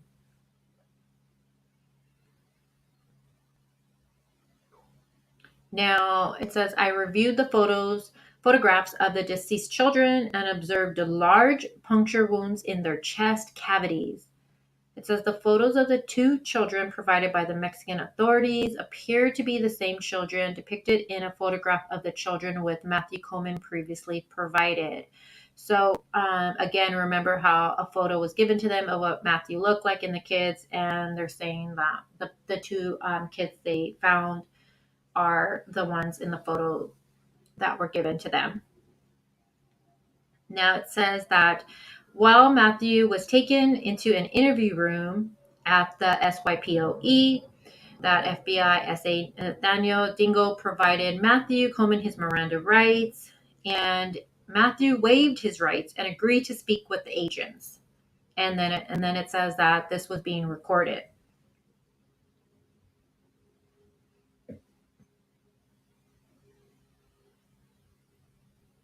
Now it goes on to say that, okay, so then let's go into the confession. Now, it says that Matthew confessed to killing his children. So again, they read him his Miranda rights. He waived it and he started telling them everything, it seems like. So he confessed to killing his children, RC and Casey. So again, his little girl was 10 months and the little boy was only 2 years old. Now, Matthew said that he drove his children to Mexico on Saturday, August 7th, 2021. He says because he did not have a car seat, he placed his youngest child, RC, in a box and departed without AC, without Abby.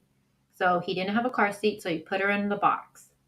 And he left without Abby.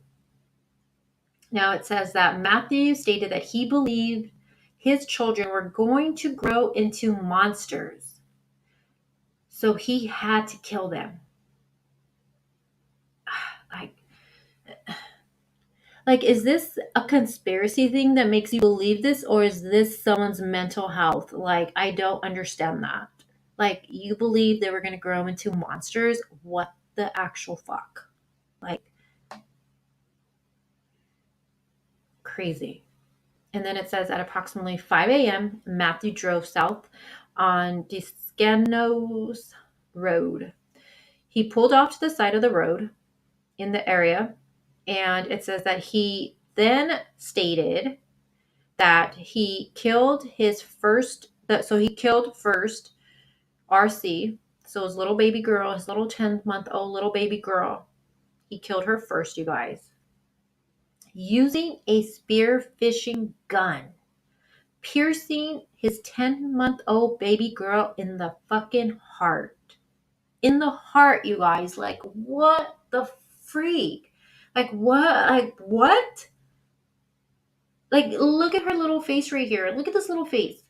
This little baby right here. He fucking put a fishing... Have you guys ever seen one of those fishing guns? Those spears? Are you fucking kidding me? Like, are you kidding me? How can you... in her heart? Like...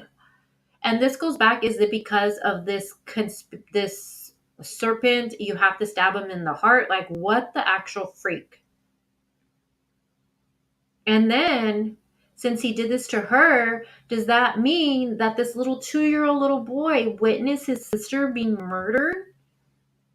Like, the horror in that. Like, it just reminds me so much of little Bella having to see her little sister being murdered by the person that you think is there to take care of you and love you and protect you. Like, it's just, my gosh, so fucking insane, you guys. So insane.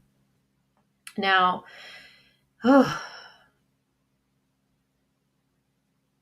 when I first learned of this case, when I read that, the spear fishing gun, I said it to my boyfriend and he was like, what the fuck? And I was like, why? And he's like, have you ever seen one of those? And I was like, well, I don't know. And I was just like, wow. Now it says that Matthew stated that his son did not die right away, you guys. And Matthew described that he had to move the spear around while it was in his son because he didn't die right away, thereby cutting his own hand in the process. So his little boy didn't die right away, which is just, oh my God, you guys, heartbreaking. He didn't die right away. How much pain did this little boy go through? So this motherfucker gets this fucking thing and he's moving it around while this is in his little boy's chest to make sure he fucking dies. Like, what is wrong with this guy? Like, and then he cuts his hand while doing it. Oh, poor you. Poor fucking you. You cut your hand. It says, I later observed marks on his hand, which consist with his statement. And they took photographs of it.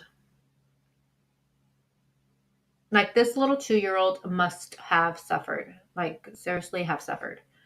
He probably witnessed his little sister be murdered. Then this monster did this to him. And then he didn't die right away. So, oh my gosh. I can't believe that shit.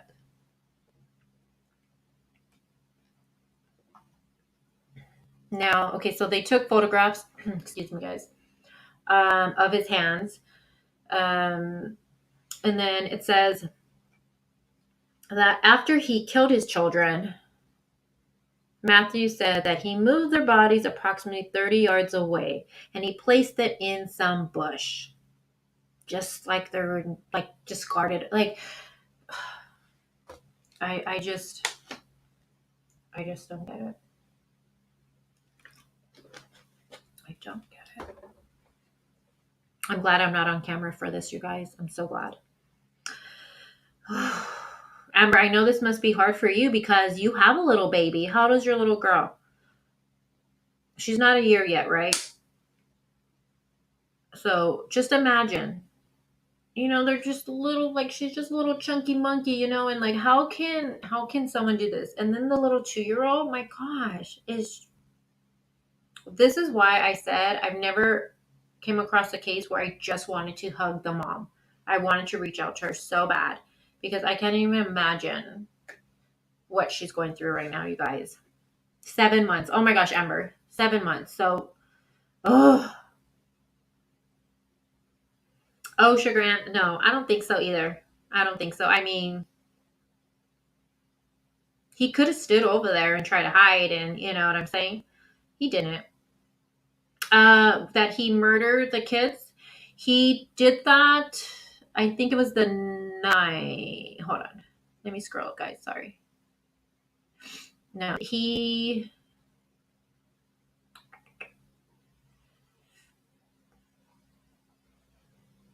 the children were found on the 9th. So he did it on the 9th. Hold on. Yeah, hold on. Because the 7th he checked in there.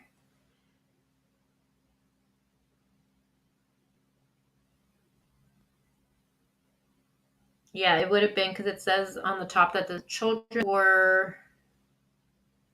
Wait, hold on. So it says that he drove them on Saturday, the 7th.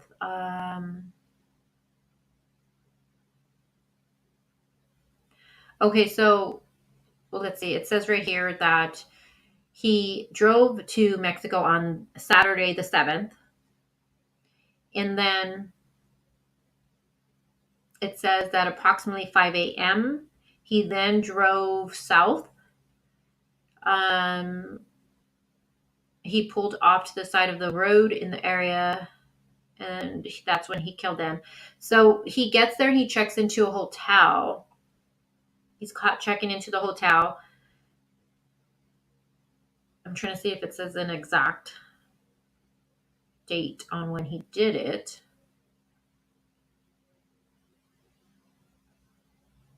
Yeah, he checked in. Yeah, BS detector.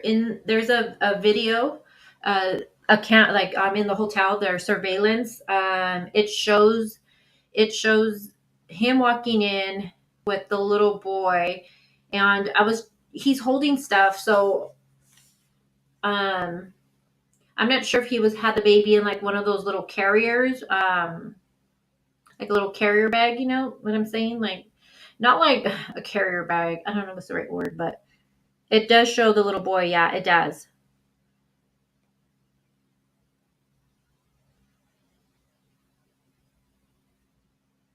Yeah, let me see. I'll tell you right now. Hold on. Let me see. So I want to see. Let's see. Hold on, guys.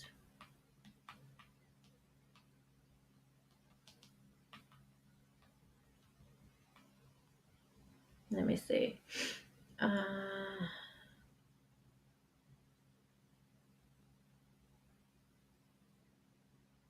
me see. It says, okay, so it's saying on the 9th he did. So he checks in there on the 7th. He gets out there on the 7th, and then it's saying on the 9th, this is when he did it. So that would have been on that Monday. Because let me look at the date. Hold on, guys. So the 7th was a Saturday. He checks in there, and then it says the 9th is when he murdered them.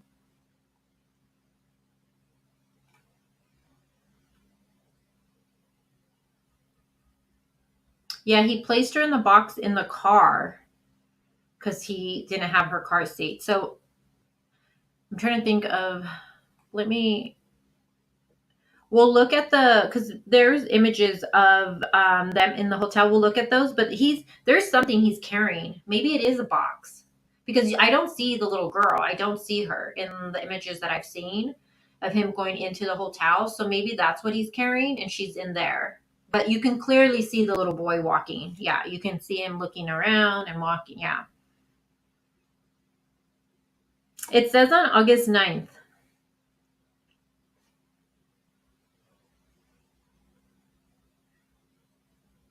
Okay, let me finish this. Where did we leave off? Okay, so he then placed them in some bushes about 30 yards away. It says. Now Matthew, he provided the agents with the exact location of the bodies, and that's where, and it's saying that coincided with where they were actually found. So Matthew, he told them what he did. He told them where he put them. And then where he said they were, that was the exact location that, they were actually found, the little babies. Now it says that Matthew stated that he drove a couple of miles when he then discarded the spear fishing gun, the bloody clothes near a creek. He also threw bloody clothes into a blue trash bin somewhere off the side of the road in Tijuana, Mexico, it says. So he got rid of all of that. And I'm wondering if they got their hands on all of that.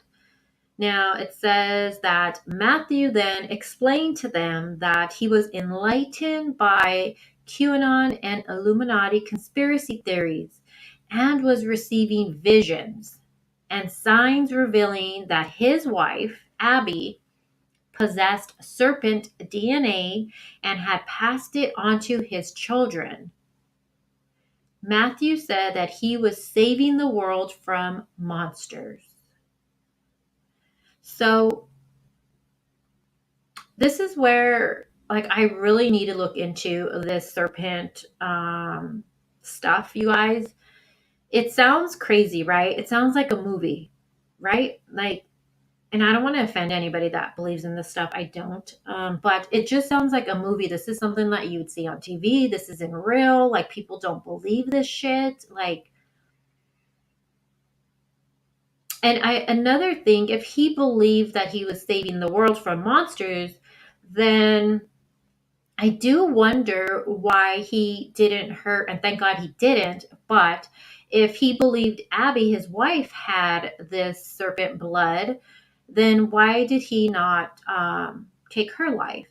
And thank God he didn't, but I'm just wondering if, like he said, he was saving the world from monsters, why did he not murder his wife? And why the children, only the children?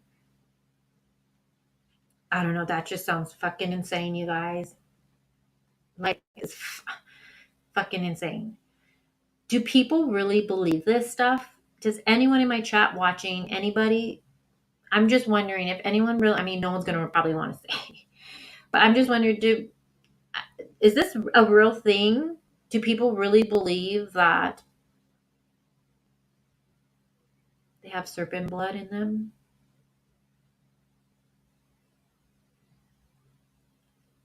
Vital, I know, right? Freaking Mondays. Yes. And in August. Yes, I didn't even think of that. Yes. Phoenix says, no, none that I know of. It's just crazy.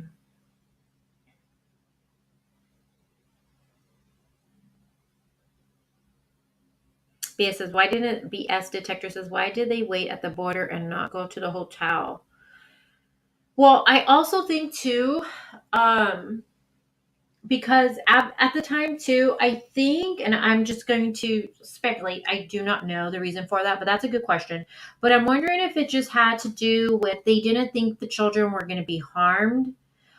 Based off what the mom said, she said that he had left with the children. She was concerned because he didn't take a car seat and he wasn't returning, her messages. They were supposed to be going camping at the time. So I'm wondering where were they going to go camping?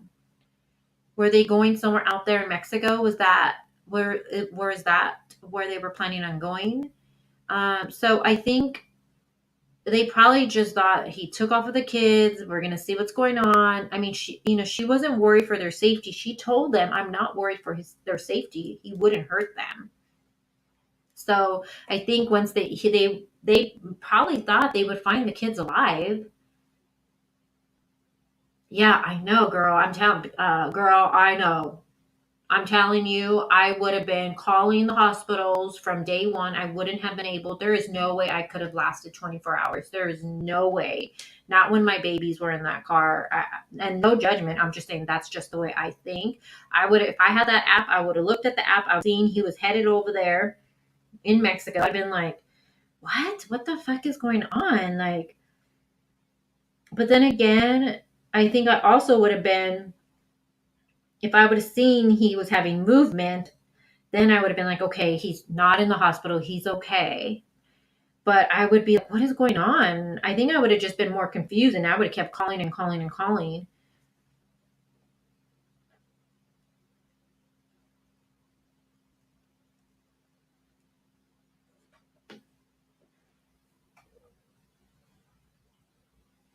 Did you guys hear me chewing?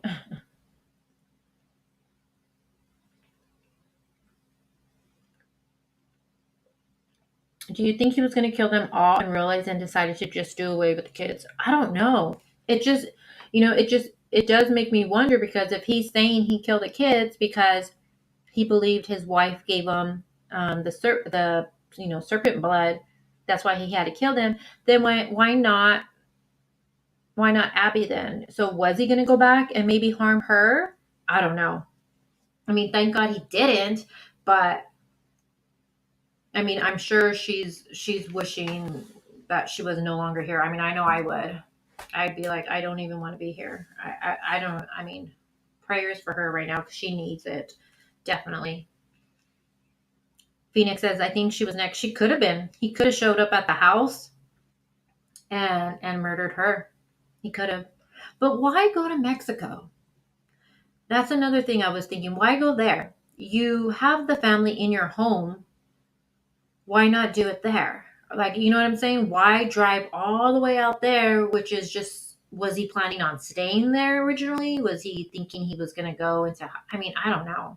I mean, and then you have the iPhone. You didn't think he'd be tracked? Like, I don't know. But then again, if he's not mentally thinking, like, I don't know. Maybe his vision told him to go there. I don't fucking know. Yeah, it's definitely why wait 2 days. Yeah, I know.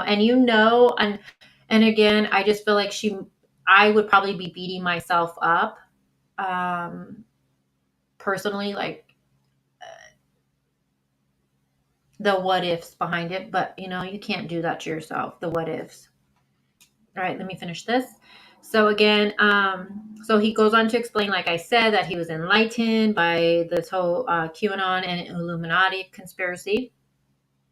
Then it says that Matthew did identify the photographs that were showing his son and daughter's bodies as recovered. Oh my gosh, I didn't. Okay, so the Mexican authorities, they showed him the photos of the deceased bodies, and he identified them as, yeah, those were his kids. My goodness. It says that Matthew was asked whether he knew what he did was wrong. Now, Matthew stated that he knew it was wrong, but it was the only course of action that would save the world. Oh my gosh. Now, it says at 2:30 a.m. on August 10th, 2021, they transported Matthew from the SYPOE to the Santa Ana jail. While being booked into custody, the jailer asked Matthew why he had a Band-Aid on his hand. He said it was from hurting his children. No, motherfucker, you didn't just hurt them. You brutally murdered them. You murdered your children. But do you see how in his mind he's saying he hurt his children? No, you fucking killed them.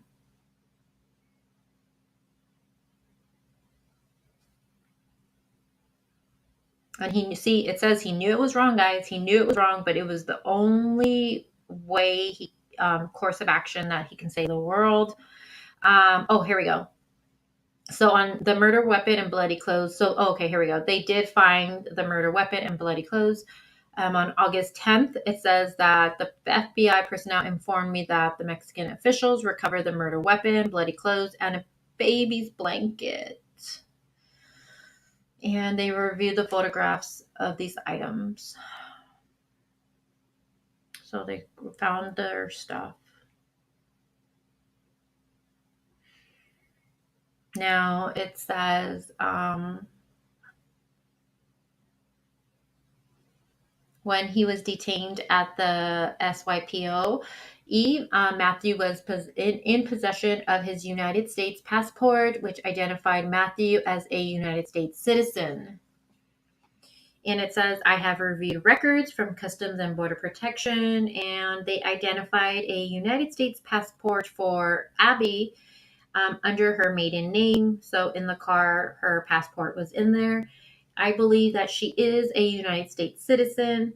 And it also says that they were also in possession of a copy of the little boy's birth certificate, as well as a verification of pregnancy and live birth, listing their name, their home address in Santa Barbara, California.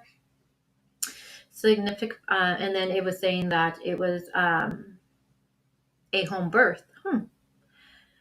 Now, regarding RC, the little girl, signed by the birthing nurse. So, you know, when you have, before you get the birth certificate, you get that little, that verification of birth, that little thing, that little stamp.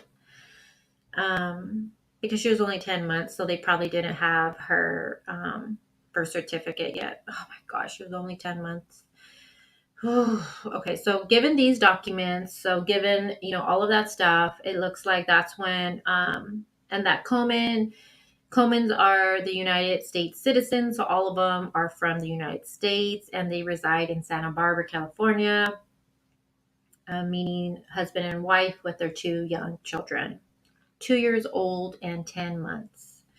And it says that I believe that there is probable cause to believe that the little 2-year-old and 10-month-old were United States nationals. It goes on to say, I am informed by the United States Attorney's Office that the Attorney General, in constituted with the Secretary of State, must approve prosecutions involving the subject offense. And then on August 11th, I was informed that the Attorney General of the United States, by and through his delegation of authority to assist the Assistant Attorney General for the Criminal Defense of the Department of Justice, and that they provided approval for this complaint charging Matthew with, and then it gives the codes. And then it says, for all of the reasons described above, there is probable cause, you think, to believe that Matthew committed a violation, and then it gives the codes, and it was signed by the judge. So I want to see where it shows. Hold on, guys. Yeah, Nally, he is one sick son of a bitch. Seriously, sick in the head. Let me, hold on. I want to see. I'm going to mute myself. Is there static, you guys? Whenever I start trying to share the screen, let me see.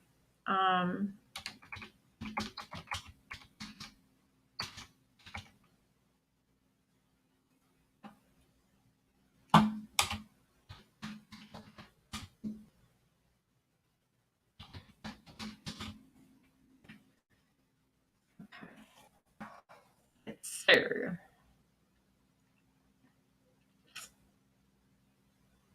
I'm trying to see if we can get the photo.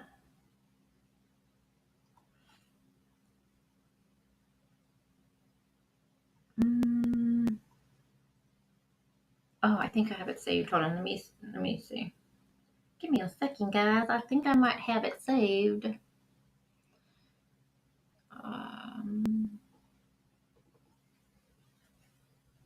Do I have it? The only one, let me see. I have this one. Hold on.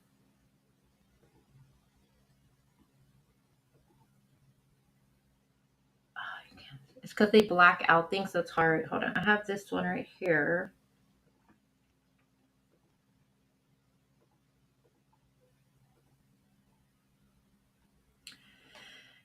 Okay. Yeah, he is sick. Okay, so let me zoom in. Whoops. So you see the little boy here, right? And then right here, there's something right here. I guess it's a box. I thought it was a bag. I don't know, like where his daughter is. I don't know. It could be maybe on the. No, I want to see. I'm going to be searching for it. Let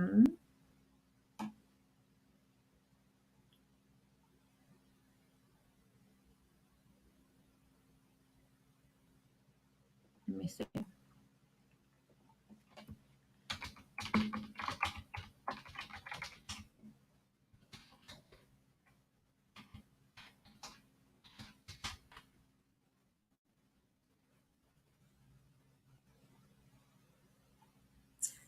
No.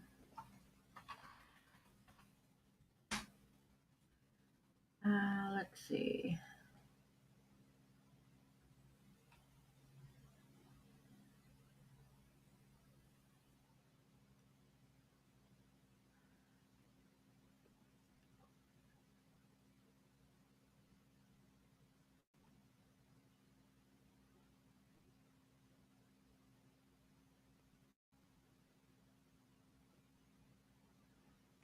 Yeah, I'm trying to see if I can get like him walking in to see if we can see him walking. I don't know where the baby girl is.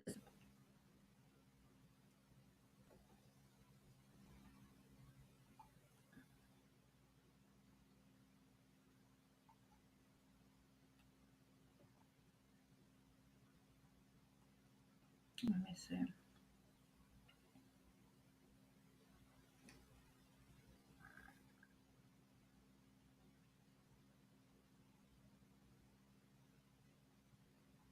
I did find one. I'll share it in the community, but I did find an article. I don't know where it's at right now, but it said that one friend who wanted to remain anonymous said that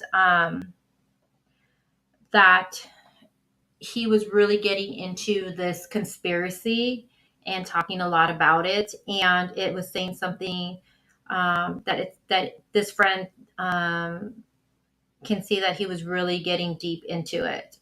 So, like I said, as time goes on, we're gonna learn more about this. We're gonna hear more about it, but it's just really, really sad. This case is just no, Karen.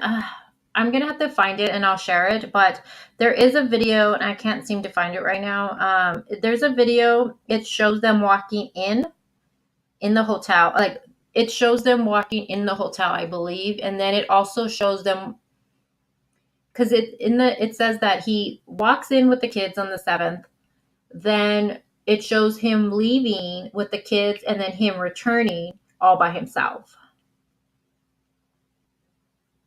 But I'm wondering if that's the box right here. I mean, I don't know. I don't see anything in there, so I don't know. Is it on the? I don't know. So I have to see the actual other ones.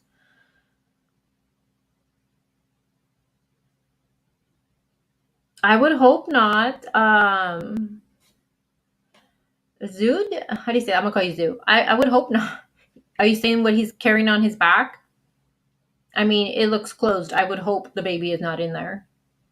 Yeah, V. I remember seeing it too. I can't find it right now, and I don't want you guys like waiting with me trying to find it like a crazy person I am.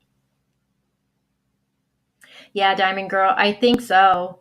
I mean, he was already really religious, right? He was really religious, but then why would you I was reading an article. It was saying that he was really religious and he lost his way. He obviously lost his way if he's going down this conspiracy, right? I think so, Dolly. I was thinking that too because how he said that his wife is the one who she's the one who transferred that to the children. I'm thinking, okay, so you kill the children because you're saying they were gonna, be monsters. So was he going home to do it? But then why leave? I don't understand that either. Why not just do it there? Was he planning on staying in Mexico, hiding out? I don't know. Did these visions or thoughts tell him to go there? I don't know. Maybe he thought it would be harder to do with the wife there. Obviously, she would fight back, right? She would do everything in her power to save her kids. So maybe he just didn't want to deal with that. So he took the kids out of the home and then he was going to go home and do, I don't know. Yeah, I know. I don't know. Yeah, definitely. Let's show a photo of the babies first. Let's get him off of there. But again, he does have court on August 31st. So, um, let me see.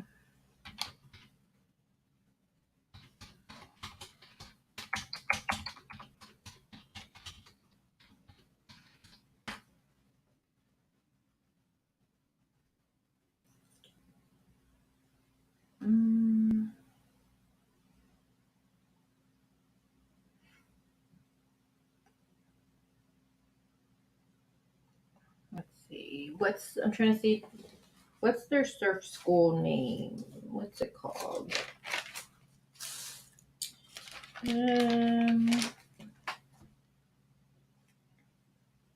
Does anybody know what the school is called? Anybody off in here? Let me see. Do you guys know what the school is called? Love Water Valerie? Is that the name of it?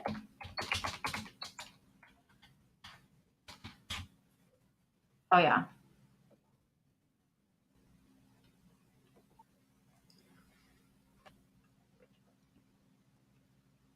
Yeah, Phoenix, I agree. I agree. Okay. Okay, hold on. Let me share my screen. I definitely am going to be following this case to the T because it's so disturbing. I wonder if what's the plea going to be for him. I want to know what he's going to do. Is this going to go to trial, you guys? Is he going to plea out? What's going to happen here? Um, it seems like a freaking movie. It seems like a horror movie, like one of these. What are they? Zombies? It just when I read the part what he said about the kids, I was like, what? Serpent blood? What the frick? Um, let's see. Is it the team? Valerie, is this the correct one?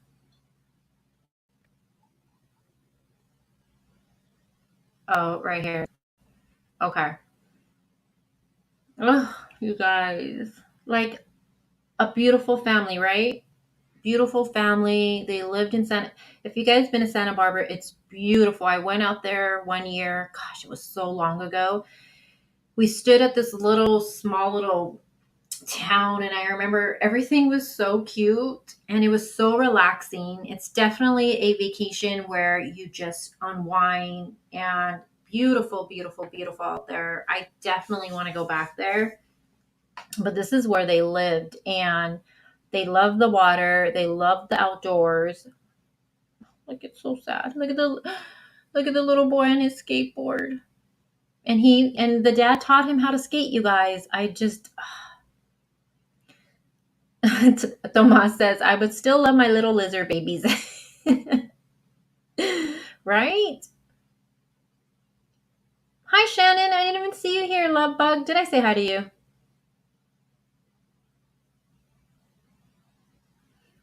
I mean, well, we know he's most likely on suicide watch.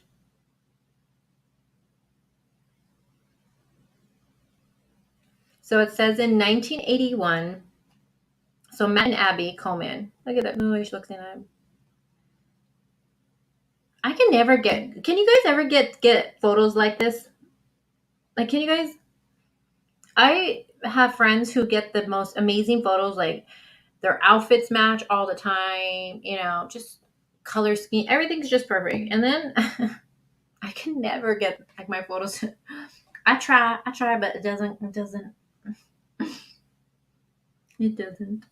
All right, so in 1981, in the heart of Santa Barbara, Matt was born to a small business owner father and an artist mother. Over his childhood, he quickly adopted a love for the ocean. I miss the beaches for sure.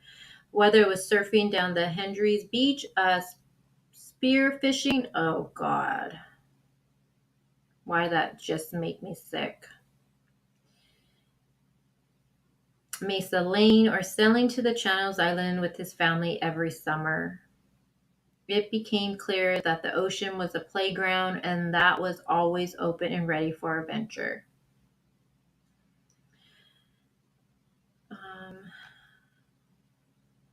It says, while spearfishing and sailing were both fun, surfing quickly became Matt's passion. After years of competing on Point Loma's national champion surf team, he moved to San Sebastian, Spain, where he taught English, befriended his people, and found a launch pad for a surf mission to 20 plus countries around Europe and the world.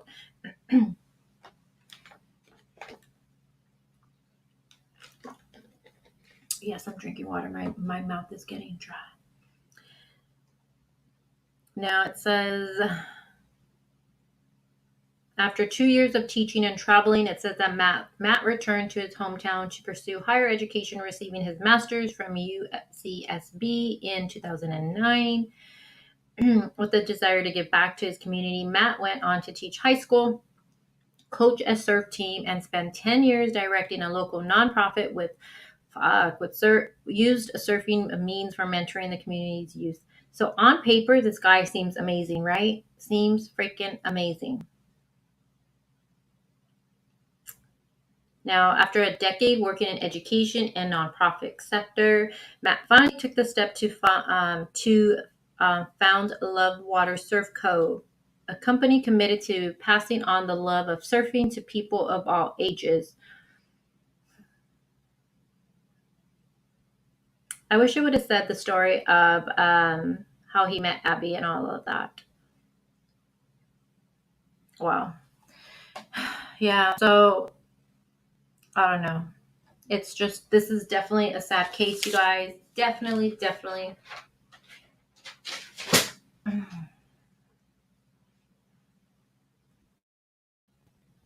Let me see. It's okay, Huns, the home life. We just read the report, and then now I just wanted to see a little bit about their surfing school. It goes over a lot about Matt and his background, who he was on paper. Amazing, right? Amazing guy.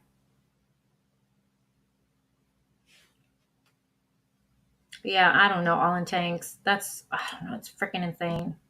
I bet he wrote this. I know, I was just like, okay, where is going to include his wife in this? I was thinking the same thing. I'm glad I'm not the only one.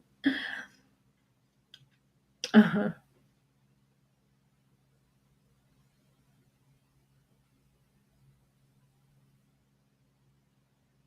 Um, Diamond Girl, I love how you're so blunt. She says, do we know if he was bipolar or a cokehead?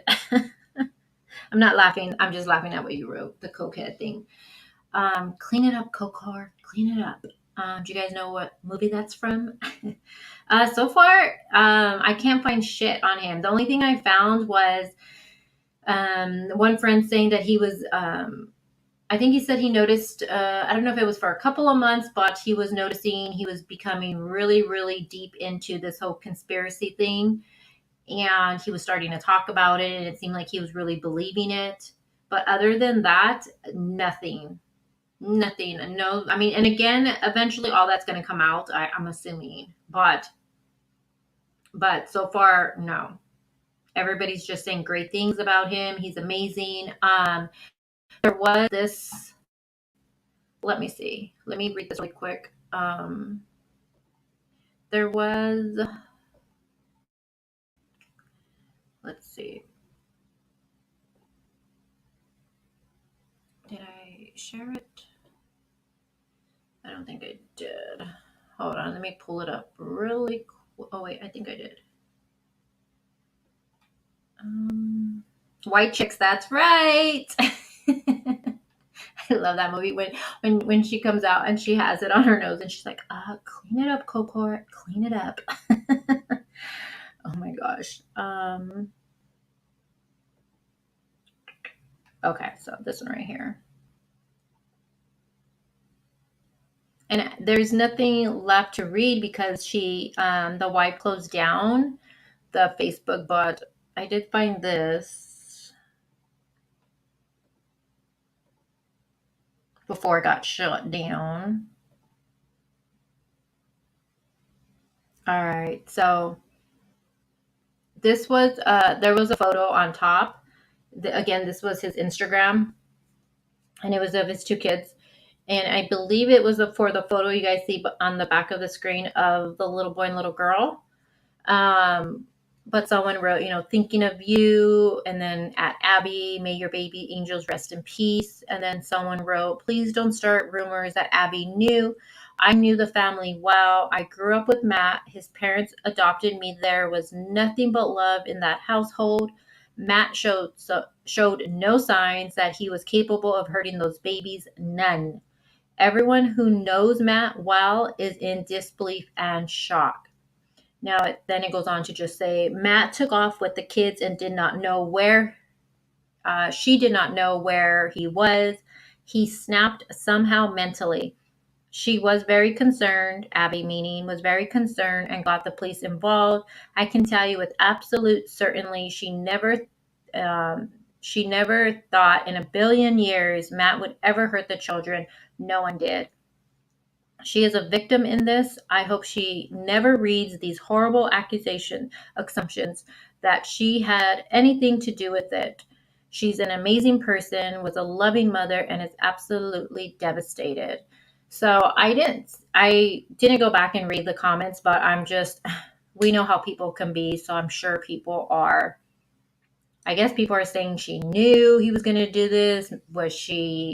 Did she also believe in this whole thing? People are starting to say, but I don't know. Yeah, I know. So that's going to wrap up this live, you guys. I just wanted again, this is so new. So with any information that does come out, I'll keep you guys updated. We're going to have a part 2 to this next week. And we're going to talk more about the whole Illuminati part of it all and this QAnon stuff. We're going to go more into that. Amber said she would come on panel because she knows about that stuff, and so does Valerie. I personally am not going to pretend I know a lot because I don't, so I will have to go and read and look up stuff. But this case for sure is disturbing and just really, really sad. So let's just say a prayer for Abby because I can't even imagine what she's going through right now. And like I said, I haven't come across a case since the Chris Watts case that made me be like, what the actual fuck? Like, what? And this is definitely that case for me. I'm just like, what the fuck? Yeah, I don't think she knew either. I mean, oh my God. But people, you know how it is, you guys, in the true crime community. You know how it can be. Oh, Karen, no. Thank you guys for being here with me. I know everybody's so invested right now emotionally, with Summer Wiles, but, I talk all true crime. So when this came out, I was like, oh my gosh. And then when I got the report, I was like, oh my gosh. So, I'm going to drop a video later today for a little Tristan Bailey update, and then maybe we can go live this weekend. I'm not sure, but next week, I kind of just want to start from the beginning, you guys, with the Summer Wiles case. I feel like for that case, I'm missing something. I don't know how you guys feel, but I've been following it since June. She was reported missing June 15th. I think it was June 16th I started following it. And I don't know what to believe anymore with this freaking case. And it's heartbreaking. Today I was doing my cardio and I all of a sudden got this overwhelming sadness. Like if she was found and not alive. I can't explain it, but it was the most horrific feeling. And I feel like even though Summer isn't our baby, she's become our baby. And you guys know what I mean. So I kind of just want to start from the beginning, you guys, with it and just go through everything we have and see what have we missed. What is going on with this case? Because 2 months later, she's still not found, you guys. Still not found. So that's the game plan. So again, thank you guys for being here with me and talking this horrific case. He does go to court on the 31st, so we're going to see what happens then. We'll see if he gets a new lawyer. I don't know. But thank you guys all for being. You got to check. Oh God, I can't, JoJo. That's all. That's Amber right there. Amber's covering that case. That one, JoJo, I'm too late in the game with that one. I feel like I am too late in the game with that. JoJo says you got to check out Chad and Lori. Yeah. You think they know? I really want to do a live where we talk, what we think happened. For that case, for Summer Walls, I really want to see what everybody says. I did that poll on my community page and I asked you guys, let me see the results. Hold on. I asked you guys yesterday. I asked you guys, I asked you guys, with everything we know, do you think Summer Wells was kidnapped? Now, there was 1,400 votes, and 68% said no way, 7% said yes, and then 25% said I don't know what to think anymore. So I do want to see what everybody's saying. I want to do a live and open panel. I keep saying I want to do it, but then what's going to happen is I'm going to do it and no one comes on panel. So we'll see what happens, you guys. But that's the game plan for that. So again, thank you guys for being here with me. Thank you for my mods. Thank you for everybody who's watching. And I will talk to you guys all soon. Bye, guys.